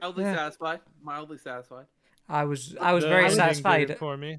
I I would w- say the general reaction is very negative though. I haven't seen a single person. I've seen a lot really- of people pretty hot on it. No, but I I've mean, seen a lot of negative. I personally was very excited at one very specific point in the presentation, which we'll get to a little bit we later. know, James. We'll- know. We'll get to that a little bit later. We But already know that. Just get to it. Right? Just start was off. was there anything that stood out to any of you guys? Look, we got to talk about camera. Sifu. We got to talk about Sifu. Oh, for Let's sure. talk about it. Let's talk about it. Yeah, this game looks awesome. I got big Daredevil season 1/season 2 hallway vibes, and I Or the love raid, it. Look, yeah. I don't know Yeah, what's the going on raid. in this game. Don't know what the hell it's about. I don't know this developer very well, but I know that this game looks really cool. The animation, the graphics, and the fighting looks really Well, impressive. Dory, have you ever played Absolver? Because it's the same developer. No, I don't even know what Absolver is. Oh, okay. Their fighting I physics absolve myself of this knowledge. their fighting physics is like a little more on the realistic side, so it's very Gotcha. physics based with the arms and legs and things like that. Yeah. That's what this game looks like it shines at. I didn't know it was the Absolver guys. That makes a lot of sense. It's very Yeah. kinetic. It's very, you feel the impact of every hit. Yeah. One of the cool things that drew me in, apparently you choose a character at the start of the game and you see this character throughout like their life. So like it's like this character at the start of becoming a fighter, and then you kind of progress throughout their life. And the art style is beautiful. Yeah. That looks great. Yes. One thing that I was sort of interested in was Oddworld Soulstorm. So I wasn't. I'm not big on this game. It's not really my thing. It doesn't seem like. So I kind of get a little. I kind of get a little frustrated whenever it comes up in these shows, because it comes up in a lot of these shows, and every time it's like, yeah, I've seen enough of this game. I know what it's about. That's fine for me, thanks. But the interesting thing that they announced is that it's coming April 6th, and it's going to be free on PlayStation Plus in April. Yep. Which I mean, I'll play it if it's free. I'll play it. Yeah. If it's free. Yeah, this game has gotten a lot of airtime during these meetings, and it's like this game is going to appeal to a specific audience, and I don't think more videos is going to grow that audience over time. Yeah. Like I think they've shown exactly what I this game haven't is. gotten any more excited. I like Oddworld Stranger's Wrath, and that's the only Oddworld game I've ever played. And if they made a sequel or remade it or something, I'd be pumped. But for right now, it's just this does nothing for me. Yeah, this is totally not that style of game. Yeah, for what sure. what you just said was exactly what I was thinking to myself when Oddworld came up. I was like, this has been shown at like the last 3 PlayStation events now, and It's accepted. yeah, exactly what you said. Anybody who's excited for it is excited, and like, yeah. It's not going to pull anybody. Like, how in, many trailers probably. does one game need? Like, I feel That's a like good maybe point. 2, 3, Yeah. 'Cause 3. Well, it depends on the game. I Sure, mean, okay. I'm Yeah, just 'cause saying, like, how many yeah. freaking gameplay trailers plus cinematic trailers plus reveal trailers do you need for like one Yeah. game? Yeah, Especially that's a one that isn't, I Yeah. don't know. It's not Final Fantasy 7 or something. Yeah, those are all good points, and this is a great move by Sony, because I feel like the general reaction has been, well, that has been like, oh wow, that looks good, but I don't know if I'd want to pay full price for that. You know what I mean? Right. So this is a Exactly. great, because now a lot of people are going to play this now. Because why not? I mean, it's free. You get it. Yeah. But And am then I? is it PS4 and 5, I'm not or sure. it's just about PS5? That's a good question. I'm not sure if they said. Maybe one of us can Isn't look that up. it But PS5 exclusive? It might be a Maybe. PS5 exclusive, I believe. Okay. the thing is, it feels like this game has been in development for like the better part of a decade now, or something Because like. it has, I believe. Yeah. Yeah. Oddworld is PS4 and PS5 on April 6th, and PS cool. Plus members get the PS5 version for no extra cost. The wording there is weird and particular and makes me feel like, do you not get it for free if you were on PS4? Like, is this like you have a PS5 Yeah. thing? I don't know. It'd be a bug snack situation, yeah. Yeah. But to be fair, you don't have to have a PS5 to claim it, so you can, even Good if you don't call. have a PS5, you can just do that. Yeah, because I recommend that people do that with Bug Snacks. So yeah. Yeah. I think what we can safely say is that it really is an odd world. It is. It is The an map odd world after all. Yeah. Anything else stand out to you guys? I mean, we can talk about Kenna, Bridge of Spirits. I bet Look, there's probably some stuff to say about that. That continues to look Kena- fantastic. I hate to be, I can't think about Ember Studios. That's the name, right? I'm not messing that up. Ember Lab. Ember Lab. Thank you. Yeah. I can't think about Ember Lab without like, I know there was some talk and murmur about like how the developers were working and like where they weren't. It wasn't the best. Like it wasn't like the worst toxic environments that we've heard of with video games, but it wasn't the best either. I've heard some murmurings of that, but then it just kind of went away. So I don't know if that got better or what. But I'm just so hyped for this flipping game, and it's hard for me to not be. I mean, the graphics look so great, and the gameplay looks great, and it's just another game with a protagonist who isn't like some really moody, edgelordy white dude. Like it's just, I'm all about it. I'm really interested in this gameplay. The graphics look flipping phenomenal. I mean, I'm not. I know some people have said that they've gotten some Pikmin vibes and stuff. I'm not really a Pikmin person. Yeah, but I don't mind that game if that's what's attached to this. Like that's fine. I have in bold on my notes. It's pronounced Kina. Don't mess this up, you idiot. And we all messed it up already, so you're it's covered. not Kana? I think it's Kana. Is it? I think the girl in the narration said Kina, and a bunch of people in the chat I was in were like, "Oh, I don't like know. I don't know." You're probably right. You're probably. I might have messed it up in trying to not mess it up. One of us has messed it up. We'll never know. It's also right. digital only. I thought that was interesting. At least for now, it's a digital only game. Yeah, That is interesting. Yeah. But this it game does looks like a Pixar movie. Like they did it. Yeah. They did the thing. This looks like a Pixar movie. It does. So gorgeous. And Studio Ghibli. I get mixture of both, Yeah. which I absolutely love. Oh my god, this aesthetic I absolutely love. Oh my Beautiful. God. And it does This was seem the like feel-good game of this show. If you aren't a Final Fantasy guy, I think this was the feel-good game of the show to me. yeah, definitely. Like it does seem like it's in that AA space as well. So you expect it to have like a physical release. Yeah. So yeah, that is surprising for me. And even better, it's $40. So it's not even, $40. which is awesome. You know, you want to hear the best part? It's coming out literally on the day of my birthday, so I'm just getting a free game. Happy birthday to you. Literally my birthday. Look into a physical release. So Yeah. but it's, But August 24th, a little later than I was expecting, but it did get Yeah. delayed. So I was all ready to buy it next month. Like I was Yeah. in March for the longest time. I'm happy for them to take their time if that's what makes a good product. Yeah, obviously. for sure. yeah, it does look good. Anything else stand out to you We've guys? got a lot in the middle. We've got a lot between there too. I mean, we still got to get through RE8, and then I gotta play Disco Elysium all over again, which is gonna put me through an emotional loop. So just talking about Go ahead. from the show yesterday, I have so they did talk about Crash coming to PS5, and they said adaptive triggers are coming, with the change to PS5. You get it for free. You get 3D audio. You get adaptive triggers. And then I have a quote that I noted down. You can really feel the suck when you vacuum as Dingo Dog. Like, can I say that? Hoping they put that on the back of the box. You can really feel the suck. That's why they led with Crash 4. But what sucks for me though is I beat it in January. So if I had I just waited 2 months, I could have got a way better version. Is it the kind of game? Seb is the one who's feeling the suck. Yeah. Is it the kind of game you can see yourself replaying, or? Probably not. Personally, I loved it, but I don't think I can go back to it. I got too many games to play. I think it's a great game. I'm hoping that people who might have skipped on it because it was at the end of a console generation give it a shot now. Absolutely, it's a great game. My backlog's too big to go back. If I hated the Crash Bandicoot Insane trilogy, and it made me very sad because I kept dying, would I like Crash 4? No. Crash Bandicoot specifically, or did you try all of them and none of them worked? I didn't even get through Crash 1. Crash 1 is very tough. 1 is way too hard. Actually, the remake is harder than the original because the physics don't match. And me, James, you and I made the same mistake. I didn't get through 1, and I never got to 2 or 3. And then after that, I heard from people, "Oh, 1 is really hard. You should just go to 2 and 3 and then come back to 1." I'm like, God damn it! Well, I already gave it away. James, try. Go ahead. Shot 2 and 3 a shot, and if you like either of those, 4 might be right up your alley. It's a fantastic version of that style of game. I would. If you had to pick one, just do 3, and if it really clicks with you, then you definitely get 4. I'll do that. Yeah. Was anyone interested at all in Deathloop? Because we saw Deathloop again.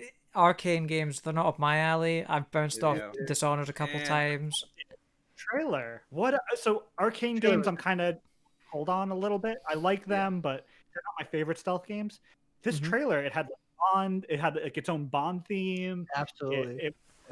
You see the powers. Like this game is very much like, okay, it's a single player game, but like an actual random person could come and like grief you, like a la Dark Souls at any point. This trailer made me more hyped for this game than any of the prior trailers, but I think it was mainly the music. That music was killer. Yeah, I mean, the game has a great aesthetic. It's very It's- eye-catching. Oh my god, yeah, so good. It's the kind of game that I wish I would enjoy, but I just know it's not going to be for me. Yeah, same. Yeah, I don't think this game is for me. I mean, it just doesn't seem my kind of. I mean, it's basically like a roguelite, right, or roguelike or something in some ways. So I think you are a character. You have a set of assassinations that you have to go after, like 8 to 13 or something assassinations, and like there are a set amount of levels where you do those assassinations. But at any point, another player character can jump into your level and start hunting you. So it's like you're an assassin, but another assassin is kind of trying to get in your way as well. That's what I think I remember hearing. Yeah. That's the No, vibe. do you guys know if there's a single player campaign or is it like purely multiplayer where people can jump into your? I don't know, how does that work? I'm sure Mainly they'll give you the option. I think they would lose some customers if you didn't have the ability to turn that off. Yeah, I would probably. imagine that second player character can very easily be a CPU character doing exactly Yeah. what that. Yeah. player I mean, even Dark Souls gives you the option, so yeah, that makes sense. They have been surprisingly light on details about that aspect specifically, which is surprising. You'd think they'd want to make that like clear. Yeah, it's just for me though. Like for Bethesda games, like I feel like a lot of their games, I always end up like waiting, and then I get it for like $20. Like whether it's like Wolfenstein, Prey, not Fallout, because I always buy Fallout, but you know what I mean. Like this is like another game I can see myself like waiting for like 6 months, and then I get it for like $20, and then I enjoy it. Yeah, It is crazy as well that this is a studio that is technically owned by Microsoft, and they're releasing a game exclusively on PlayStation first. Yeah. Sony exclusive game, Microsoft's Deathloop. Yeah. Is it gonna say Xbox Game Studios? I won't. won't. No, I won't. That would be trippy. But they already have a situation like that where they've got a It's PlayStation. Minecraft. They've got PlayStation Studios on MLB The Show 21, True. which That's is going to weird, be on man. Xbox. That's so weird. That is weird. But yeah, do you guys want to talk about Solar Ash as well? This is the new game from the developers good. behind Hyperlight Drifter, which I haven't played, but this looks fantastic as well. So good. Oh, I'm super hyped on this. I have it in 2 fantasy critic leagues, so yeah, I'm very, and that trailer was just like I wanted the controller in my hands to feel what that felt like Yeah. right then. Do you know what it's about? Like what kind of game it is? It's a platformer, it seems like. It's set in a black hole, they said. It's set in the same world as Hyperlight Drifter. That's so cool. Yeah, it has the same I'm a aesthetic to big be sure. shared universe guy, so The I'm all for that. DCU Drifter cinematic universe. I think Dory and I thought it looked like the Pathless. Like all It we looked got a like lot of Pathless those to vibes me. to it. I got big Pathless vibes. I haven't played Pathless, but I mean, even knowing as little Totally as I recommend. Totally recommend. Well, I guess we don't have much to say on that then. I personally wasn't interested. We'd have to talk about every game, but I take it nobody on this green earth is interested in Five Nights at Freddy's Security Breach. Well, you know me, Couldn't I'm a horror guy, but I generally first-person stealth horror games. I'm so tired of that genre, to be honest with you. Only some games really do it well for me. Can like we Resident talk 7. about how Knockout City is ruining dodgeball for me, and like that I'm very upset about the fact that this game looks like absolute garbage. No, I'm telling It you, just looks bad. think it It looks looks so fun. bad. Knockout City is the game that James wants us to give impressions on, like with the demo. Like, Yeah. and we all tell him no. That's what this Yeah. game's gonna be. It's just I don't even want to play this. I love dodgeball, so I'm like, this is right up my alley. It's one of those Yeah, few sports that I feel good at, and it's a perfect plus. This would be a perfect plus game. I think. Yeah, I think so as well. It I looks- thought it looked terrible. It looks okay. It gives me kind of like Rocket Arena vibes, which is a game that I was very hot on last year. it looks kind of similar to Yeah. that. A lot of people weren't though, right? Personally, I don't know. I thought it was an incredible game. It didn't have a long lifespan, mind you, but it did, I think it just wasn't popular. It didn't reach a wide market. I don't think that's because it was bad. And it was on Plus too, which is interesting. Yeah. Travis, you said you like the way this thing looks. What is it that's grabbing you about this? I mean, if it were free, so like Ninjala. Y'all remember Ninjala came out on Nintendo Switch last year? It was free. It was just a fun thing to do. Like if you have a group, like I would play the demo and probably get all I wanted from it. But I don't think it looks, looks bad or anything. I think there's I'm just too tired. many of these things. I think I'm just tired of the style, and I think it just feels like I've seen this kind of game a million times before. That's really it. I mean, it's not like I'm sure it's not going to be. I'm sure it'll be adequate, right? I'm sure it'll be like a game that lasts people maybe a month or a couple weeks or something. Mm-hmm. When they first showed it off on the Nintendo Direct a week ago, it showed a bunch of different stylized characters, which I think people were kind of into. Yeah. And then in gameplay, they're all one style, which I think kind of made people cool off on it a little bit. Yeah, that was my problem too. The ad was better than the game trailer. Yeah. I told you, I think I told you and Mitch this yesterday on the live react, that it seems like a kind of game that's like fun for like the first couple matches, and then you kind of just drop it. You know what I mean? Yeah. It's not the kind of game you just stick with. It's like, I want to try this for like 20 minutes a day or something. Then so those kind of games just don't have a long lasting audience though. You know what I mean? People try those games and they drop it.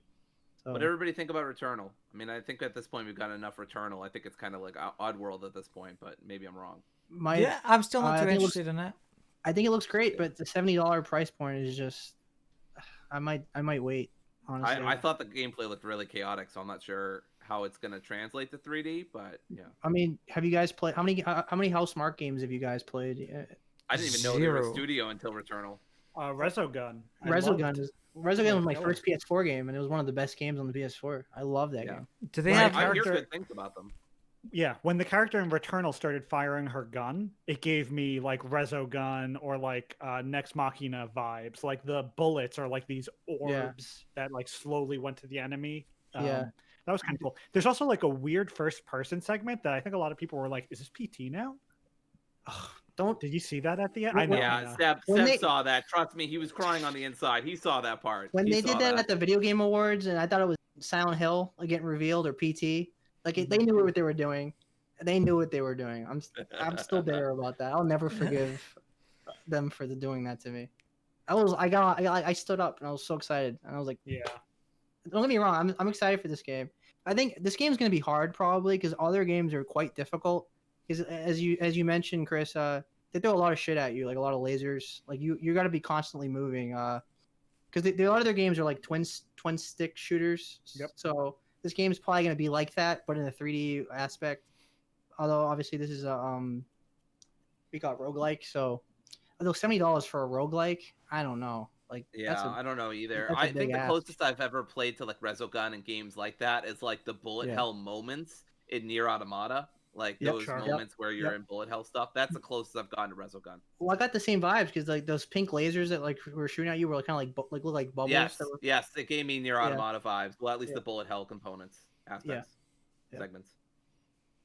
Yeah. Well, all right. Nothing else happened, so I think we can just move on. All right. Have a good night, everybody.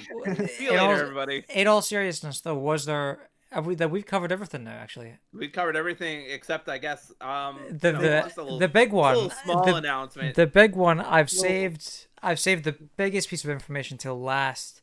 Final Fantasy VII is getting a photo mode. It's happening. Oh God. You guys don't understand, right? This to me is as exciting as a sequel. Like this gives the game whole new life. You guys don't even know. Like he's gonna put like 200 hours into photo mode. This is changing. I've seen the screenshot. Are you already begging Min-Max for a Final Fantasy VII remake episode of Photo Mode Snap? I'm polishing my pitchfork. Only shows your submissions. Square Enix, if you're watching this, just hire him as an art director. Put him on the team already. Let him take the picture. This is gonna give the game, like for me, this has secured my replay. Like this is gonna give the game whole new life. I'm so excited. Look, I thought There I was- had all of the details of the Final Fantasy announcements. I somehow missed that they're even adding a photo mode, so I'm glad that you are so passionate about They this, kind of 'cause- brushed over it a little bit. Like Yeah. it was just like a one thing. Like here's a montage of new stuff. Photo mode Well, is one of these things. He's the same guy where we all beat Ghost of Tsushima. He was way late to the way to the party. yeah, we to beat it. literally never did the spoiler cast because James never- was too busy taking pictures. I mean, that game had a great photo mode, even for people who didn't like photo modes. So yeah, I mean there was the photo mode, of course, and then there was some slightly less exciting announcements than people don't care about obviously as much. Yuffie from goddamn Kingdom Hearts is in, baby. I don't know who From that the is, but original Final Fantasy VII. I know. That was the joke. I was kidding. Wait, Does- she's in Kingdom Hearts, really? She's always been in Kingdom Hearts. She's been in Kingdom Hearts Yeah. since KH1. Oh, Yeah. wild. Yeah. does she have anything to do with photo mode? No, she doesn't. But she's got a great side mission for us all to go on. PS5 exclusive, unfortunately. And I love her. I love her Moogle outfit that she has on right now. Yes, very It's very very cute, good. Yeah, so there's I'm a huge Final Fantasy fan, so I'm super excited to see Yuffie. as somebody th- who hasn't played the original Final Fantasy VII, I was very confused by specifically the ending of the trailer for this DLC. But yeah, so it's basically a DLC. There was a little bit of confusion. There's a free upgrade for PS5 for the game. You get a free upgrade if you own the version, the Final Fantasy VII remake on PS4, not the PS Plus version that's coming in March. That doesn't get you the upgrade, and the upgrade doesn't get you the DLC. The DLC is sold separately, and it's only available in the PS5 version. Is that right? Yes, Yeah. correct.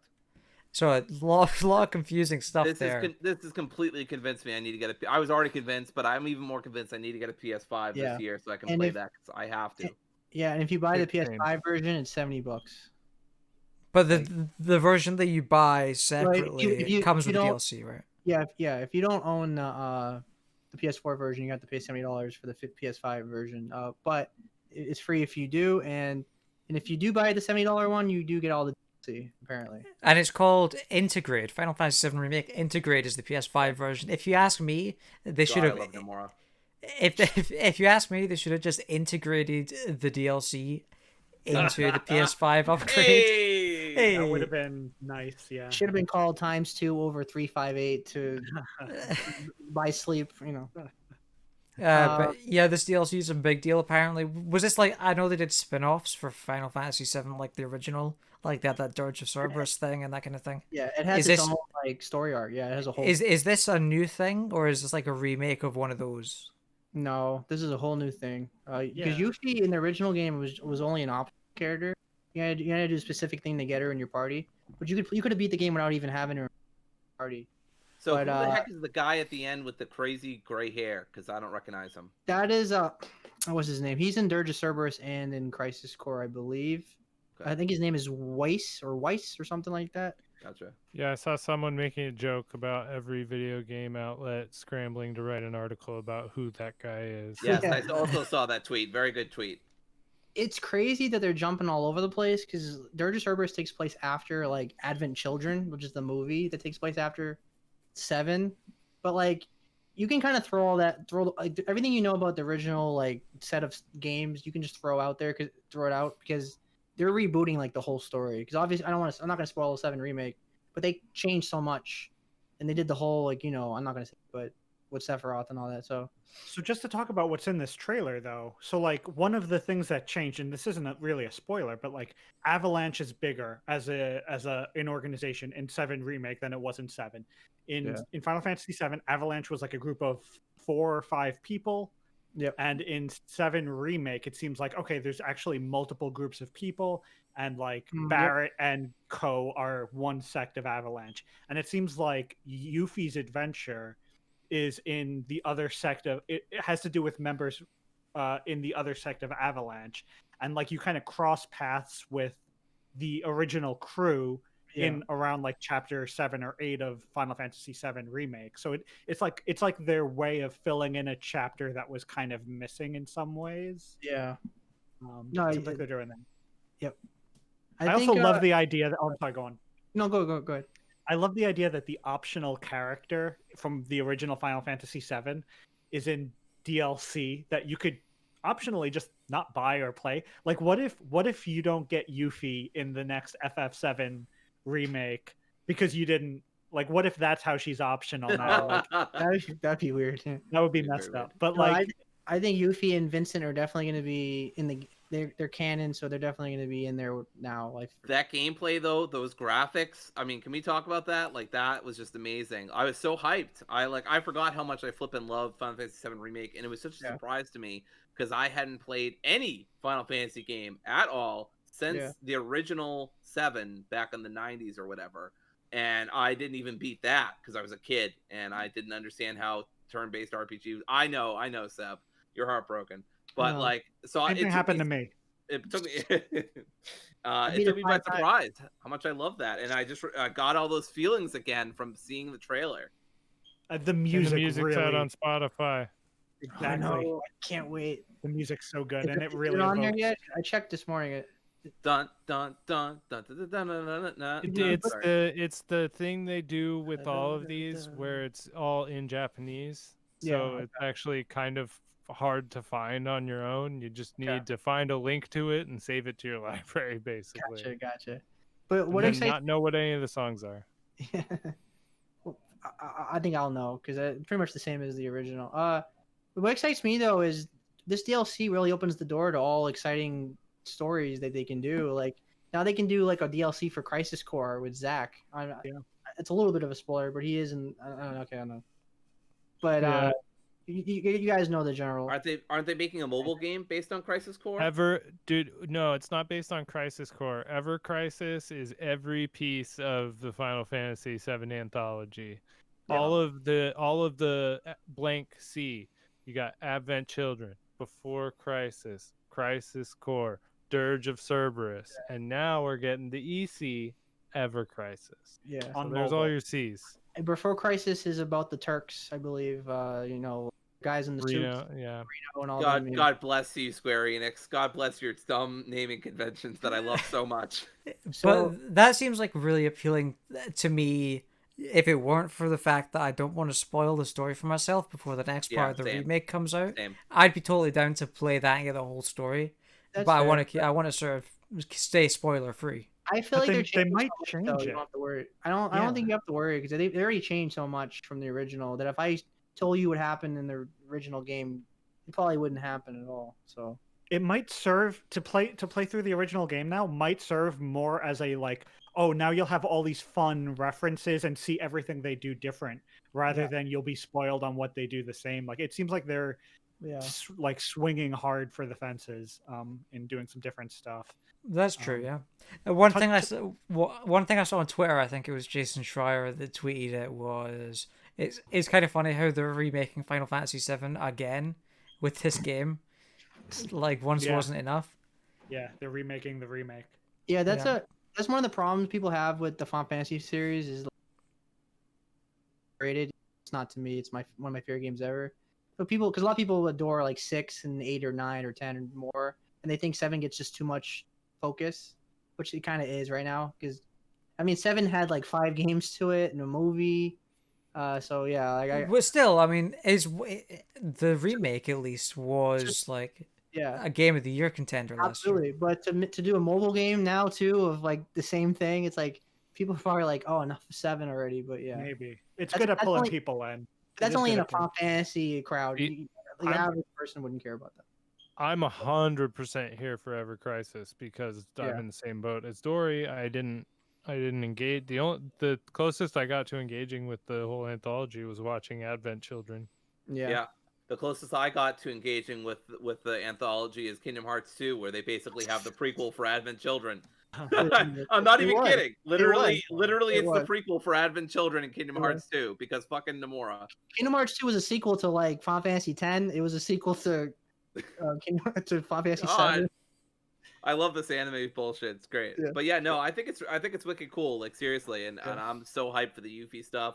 I love Yuffie. She's great. I've always thought she was great, and I really know very little about her besides what I know from Kingdom Hearts. So it's just very exciting to see her in play. If she Yeah. doesn't throw out a comically sized kunai that she hurls at people, I will be very Yeah. upset because that's the only attack by hers I really remember from KH2. Yeah. And Sonin, the new character that she's with, he's a brand new character. So Oh, you're not nice. missing anything out if you don't know who that is, because I don't know who that is. Is he a soldier? Do you think? He seems like It That's- seems like it, but I don't know if he has the Genova cells or not. But I hope we get another like roach scene. That'd be great. yeah. Here's Not to what's jump- sorry. No, on you go. Not to jump back to Ever Crisis one more time, but like what was wild about that to me, so it's a lot of it is stylized like the original Final Fantasy VII, except the battles. The battles are similar style to Final Fantasy VII Remake. Like they actually look like those models. Considering that this is the full breadth of Final Fantasy VII, including the late game of Final Fantasy VII and Dirge and before Crisis, Crisis Core. Everything before. Right. Does that mean that those characters also have those full renders for the battle scenes? Like that's what I'm very curious about. Like, are we going to see good question. those late game characters? Yeah, I'm not sure. That would be cool. That's very interesting to me. I don't know. I'm curious to see more about this. I weird love mobile game. like Tifa's gameplay in FF7 Remake is one of my favorites. So I mean, I think Yuffie is just going to be, So good. like I think Yuffie is just going to be like a version of that, but that's more acrobatic and nimble. And I'm 200% for this. Like the great thing about Final Fantasy VII Remake is it has made me excited about the Final Fantasy franchise, which is not a thing I thought I'd ever say, but like when they had the trailer for FF16, I think we're on, I was like, damn, this looks really cool. Like I'm kind of actually into this, and which is, that's FF7 Remake. When they include Vincent, it's gonna be a whole different game because he's gonna be a shooter and he's gonna turn into demons and shit. So it's gonna be like a totally different game. Well, the fun thing for me to speculate about this though, the fact that it's coming to PS Plus next month, like Final Fantasy VII. Yeah. Is the game is not even a year old, and it was a Game of the Year contender last year. Like it was my personal second favorite game of the year. If The Last of Us 2 hadn't come out last year, it would have been my game of the year. It was like a 10 out of 10 game. I don't think I gave it 10 out of 10 in my review. I think I gave it 9.5 or something like that. But the funny thing to speculate for me is I would not be surprised if Sony paid more to get this on PS Plus than they paid for Insomniac games. Oh yeah, I can see that. Because they didn't pay a lot for Insomniac. Like, what was it, 400 and something million? Yeah. What's curious though 400 is something it hasn't come out to PC or Xbox yet, so it's kind of curious. Like Seven Remake. Yeah, I thought I heard that they had like a year-long exclusivity deal, but we haven't heard a date yet. But it's been almost a year now, right? And I think it's inevitable though. I think in time it will. It's just curious. Like I thought you started seeing trailers for that already or something, and yeah, now it's on Plus, so it's weird. Sorry. No, totally. On a similar note, we mentioned Game Pass earlier, and I kind of bit my tongue because I wanted to wait for this moment. Game Pass is like this services deal from Microsoft that is like almost unarguably a great value that they've been working on for a few years now. It's like the Netflix of video games. It's available on PC. It's on their consoles, and it's why it seems like they haven't really been pushing for new exclusives as much because they've been really putting time and effort into getting things in this service, which is fantastic. I think a lot of people are waiting to see Sony play their card for something similar. And I don't know that they will, but I wonder if what we're seeing with the quick time for like big titles to free on PS Plus, I wonder if that's kind of their way of doing this. Like, we'll make our first and second party games or our exclusive games available for you for free if you've bought into our hardware, for limited time. Go ahead, James. I kind of feel like this is just, rather than that being the case, I feel like it's more of the PS5 is just launched and we need people to feel like we're giving them something. We need to hype up this service. Yeah, Sure. I think, because when the PS4 came out, we got PS3, Vita, and PS4 games. So we were getting like 6 games a month. And then we only got 2 games a month for like years. And so now we're falling back to getting 4. So, but I don't think, I do think PS Now needs a total revamp for sure. Like it does have 800 titles, but like half of them you have to stream, and a lot of the PS4 games are on there are very niche indie games, not really gonna appeal to a lot of people. But I don't think Sony's gonna put their games on there day one or anything like that, just because they're just too big of a company and too big of a household name, I think, But even thinking about PS Plus, right? We got Bug Yeah. Snacks a couple months ago. We got Control last month. Yeah. I forget what drops next month, but like it wasn't a bad lineup. Coming up this next coming month, too, right? month is going to be Final Fantasy VII Remake, Farpoint, Maquette, which is a puzzle game that's come from Annapurna Interactive, which looks phenomenal, by the way. Yeah. And we forgot to put this in the docket. I knew I was forgetting something. We can talk about that for a little bit. And also Remnant from the Ashes. Right. So four heavy great hitters. games. Yeah. Yeah. So like again, it's not an as a service style thing like Yeah. Game Pass, but they're offering value if you've Yeah. bought into their hardware and you've bought into their online service. I think Plus. I think we're gonna start getting a lot of nice games in Plus now. I think I think their solution to Game Pass is like what you said. We're gonna get a Bug Snacks, or we're gonna get like Final Fantasy VII Remake or something like. But I don't think they're gonna put God Day One on Ragnarok on like a service. Sure. It's just not gonna happen. I don't think. Because those Yeah, I games sell agree. like 10 to 15 million. Yeah. If they weren't selling well, then I think they definitely would. But Mhm. Xbox's games just don't have that name value anymore as much. Like Gears is still big, but I don't think Halo was what it was. Like Halo 3 when it came out was an event. Like everything shut down for Halo. Now everybody's kind of iffy on Infinite, especially after that reveal. Don't get me wrong, the screenshots, the new ones look great, but Mhm. it's not the same as it was. Call of Duty has taken over that space, I believe. And Destiny, between Call of Duty and Destiny. Yeah, it's a different time. Halo was popular in the 2000s, and I love the original trilogy. To me, it should have ended after the original trilogy, but that's another conversation. But yeah, so PlayStation is just too big of a name brand right now. I think as long as Spider-Man sells 20 million, you're not going to get. Go ahead. I just have one last thing to say about the Final Fantasy VII Remake update, and that is I can't wait to see Cloud's Door trending on Twitter. I remember that. Absolutely, that's going to be like one of the hottest things to post the day that comes out is Cloud's Door with now with textures. They should have leaned into it and showed it in the trailer yesterday. That would have been funny. Yeah, no, I wish they would have. That would have been hilarious. There was a thing, I can't remember which outlet it was, but one outlet did a comparison of Cloud's muscles, his arms in the PS5 and PS4 version. Is he more swole in the PS5 version? Because it kind of looked like he was. Turns out it was just the lighting, the improved lighting. But yeah, that's interesting.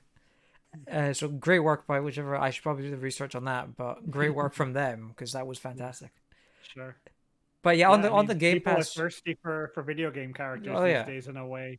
Hades awoken something in a it lot really of people. did. Final Fantasy, Resident Evil 8 as well. Jesus. Oh yeah. But yeah, I mean, on the Halo stuff as well, I kind of find, I know it's like console wars stuff. I don't want to get into that, but I do kind of find it funny how they did the state of play where they showed off all these great games and everything coming to PlayStation, and then in the background you've just got Microsoft. Hey guys, here's some Halo Infinite screenshots. Look at these. Yeah, apparently, I just saw a rumor today that they're doing an event in like March 20-something, 26 or something. All right. So in a few weeks. Yeah, so. Yeah. But yeah, I mean, for what it's worth, Xbox- the screenshots looked great. Oh, but, they look I great. mean, Yeah. it kind of is that thing we talked about earlier of, well, does Sony have an exclusive multiplayer shooter? And that's kind of the one thing that they don't have. Like, they have so many great exclusives. Sony's weakness right now is they don't have a first-party multiplayer. You know what? By extension, I kind of feel like I want Halo to be a huge hit again, because then that might convince Sony to bring back Resistance. I play everything. I'm totally neutral. I would love if Halo kicked for sure. I don't want it to fail, but Yeah. But like, they definitely have a game problem. They don't have exclusives. I mean, Like, I know we're saying the screenshots for Halo look good. I don't want to go off on a tangent about Halo, but like the screenshots for the Halo that they released look good.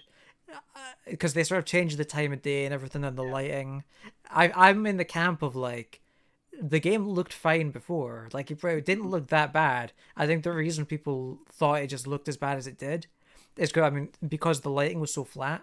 For some weird reason, they chose a really bad time of day and like really bad lighting situation to showcase the game in. Because Listen to the photo guy over here. I mean, yeah, it's true. You're right. But yeah, that's I think the game looked fine before. They just did a bad, they did a bad job of showcasing it. Sure. But yeah, that's pretty much everything. I mean, Final Fantasy VII Remake Integrate looks fantastic. We're all excited for that. Also, I want to talk a little bit about Maquette. Are you guys? That's coming to PS Plus. It's a new game. It's not out yet. It's coming to PS Plus in March, and it's this sort of puzzle game where you have this whole area that you roam around and do puzzles, but in the middle of the area, there's a model of that same area where you can pick stuff up, and kind of like if you've played Superliminal, it has that kind of sort of puzzle aspect of perspective. So you pick stuff up in this model, and you can move it around, and it'll move around the adjacent objects in the real sort of version. Yeah. And so you can use it to like cross bridges and stuff. Yeah. And it's this really interesting concept. I don't know if you guys seen anything about this. I remember, I believe you recommended it to us on one of the podcast episodes. I would have been talking about it at some point, yeah. I think it's a great move to put it on Plus, because this is a great way to introduce me to a genre I usually don't like. Because like I would have never bought The Witness, but since it was on Plus, I played it and I really enjoyed it. So I might really enjoy this game just because I didn't have to like pay for it all. That's the thing as well. I feel like this will be much more up my alley than like The Witness, because it's much more of an involved sort of puzzle solving. I'm just saying, like, puzzles don't click with me. I hate puzzles in games, but sometimes I might like. There's always an exception, you know. Because I think that's my problem with The Witness, is that like you're in a screen and you're solving this puzzle in like a screen. Yeah, whereas like with this, it's going to be like you're moving around, and it's kind of like it's more like Portal than those kind of puzzles. It reminds me of one of those kinds of games that I would play when I worked at Walgreens, where it was like you move the ball around this thing, and you try to like make sure like it goes through all these obstacles, and I do that for maybe 10-15 minutes instead of my job, because my job sucked. That's what I'm thinking about right now. Yeah, I'm aware of this game. I was made aware of this game when someone else picked it in my fantasy league. So there's a part of me that's like, ooh, I hope this game doesn't critically review well, but also I'm very intrigued by it, and I'm looking forward to playing it. Especially PS Plus, always a great move. I don't remember if I picked it for my league. I should have done though, because it looks when fantastic. We get off of this call. If no one else did it, I will check. Well. That'll be my first. That'll be my first point of call. But this is their developer's first game ever, so curious like if this does well or not. Yeah, Annapurna seems to be able to fund and really grow some like interesting projects. So yeah, they know where the good stuff is. They're one of the 3 tentpole indie publishers, I think, because you've got Annapurna, you've got Devolver, and you've got EA Originals. I think, in my opinion, those are the 3 really good indie publishers that never really seem to miss. Yeah. I can't think of any other ones. Yeah, now, I'm sure there are some. But yeah, there's probably some other good ones, but yeah, those are like the 3 big ones in my opinion. But yeah, anyway, that's everything we've sort of got for the show. So thanks for joining us, Chris and Travis. Chris, do you want to tell us real quick where people can find Hello Hyrule? Yeah, so Hello Hyrule, again, if you're interested in The Legend of Zelda, if you're excited, or you're going to try the Skyward Sword remake next year, or if you just want to hear some people who love the Zelda series, you can find us, I think, on all podcast providers, Spotify, iTunes, but if you Google Hello Hyrule, I think anchor.fm/Hello Hyrule will send you to all other places. We're also at Hyrule Pod on Twitter and at Hyrule Pod on Instagram. And I think on Tumblr. And if you listen to this and you think, oh, I like Zelda, but that guy seems very chaotic and annoying, I promise you my co-host is very grounded and charming. So please give him and us a chance as well. Sorry, I should have said as well. Anything else you want to plug other than the podcast? No, that's pretty much it. Okay. Before you move on, James, what time is your podcast so I can check it out? Like when you upload? Yeah, so we have one episode up now, and every other Sunday, I think. So it's gonna be a slow burn for us. Okay, no problem. We're about 45-minute episodes that we try to shoot for, so no problem. Every other Sunday. Yeah. And Travis, where can people find Draft Punks and anything else you want to plug? You can find us at Draft Punks on Twitch, Twitter, and TikTok. And the podcast is available on all podcast services. It goes out about 7 a.m. on Thursday mornings, 7 Pacific time, America. And USA. we're doing a lot of streaming on Twitch right now. So come check us out. We're doing a lot of different things. Rob is probably gonna end up streaming something tonight. So Great. yeah. Thanks so much for having me. Yeah, thanks for being here. Thank you, the guys. both of you. Yeah. In terms of we got through it. It way, seemed like a mountain of news, and we got through it. we got through it in less time than I thought it would take. Honestly, we've only been here for about 2 hours. But yeah, if you want to check out more of our stuff, check out our YouTube channel, PSPremiere. That's with an E at the end. Yeah, subscribe to the YouTube channel if you enjoyed this. If you want to see our other stuff, give this video a like, share it with your friends, and give us a rating on Apple Podcasts because apparently that helps. And yeah, check out our other stuff. And yes, once again, thanks for joining us, guys. It was great having you. Thank you. It was a lot of fun. Yeah. Thank you. It was a lot of fun. Thanks That's for all being from here. us. Bye-bye.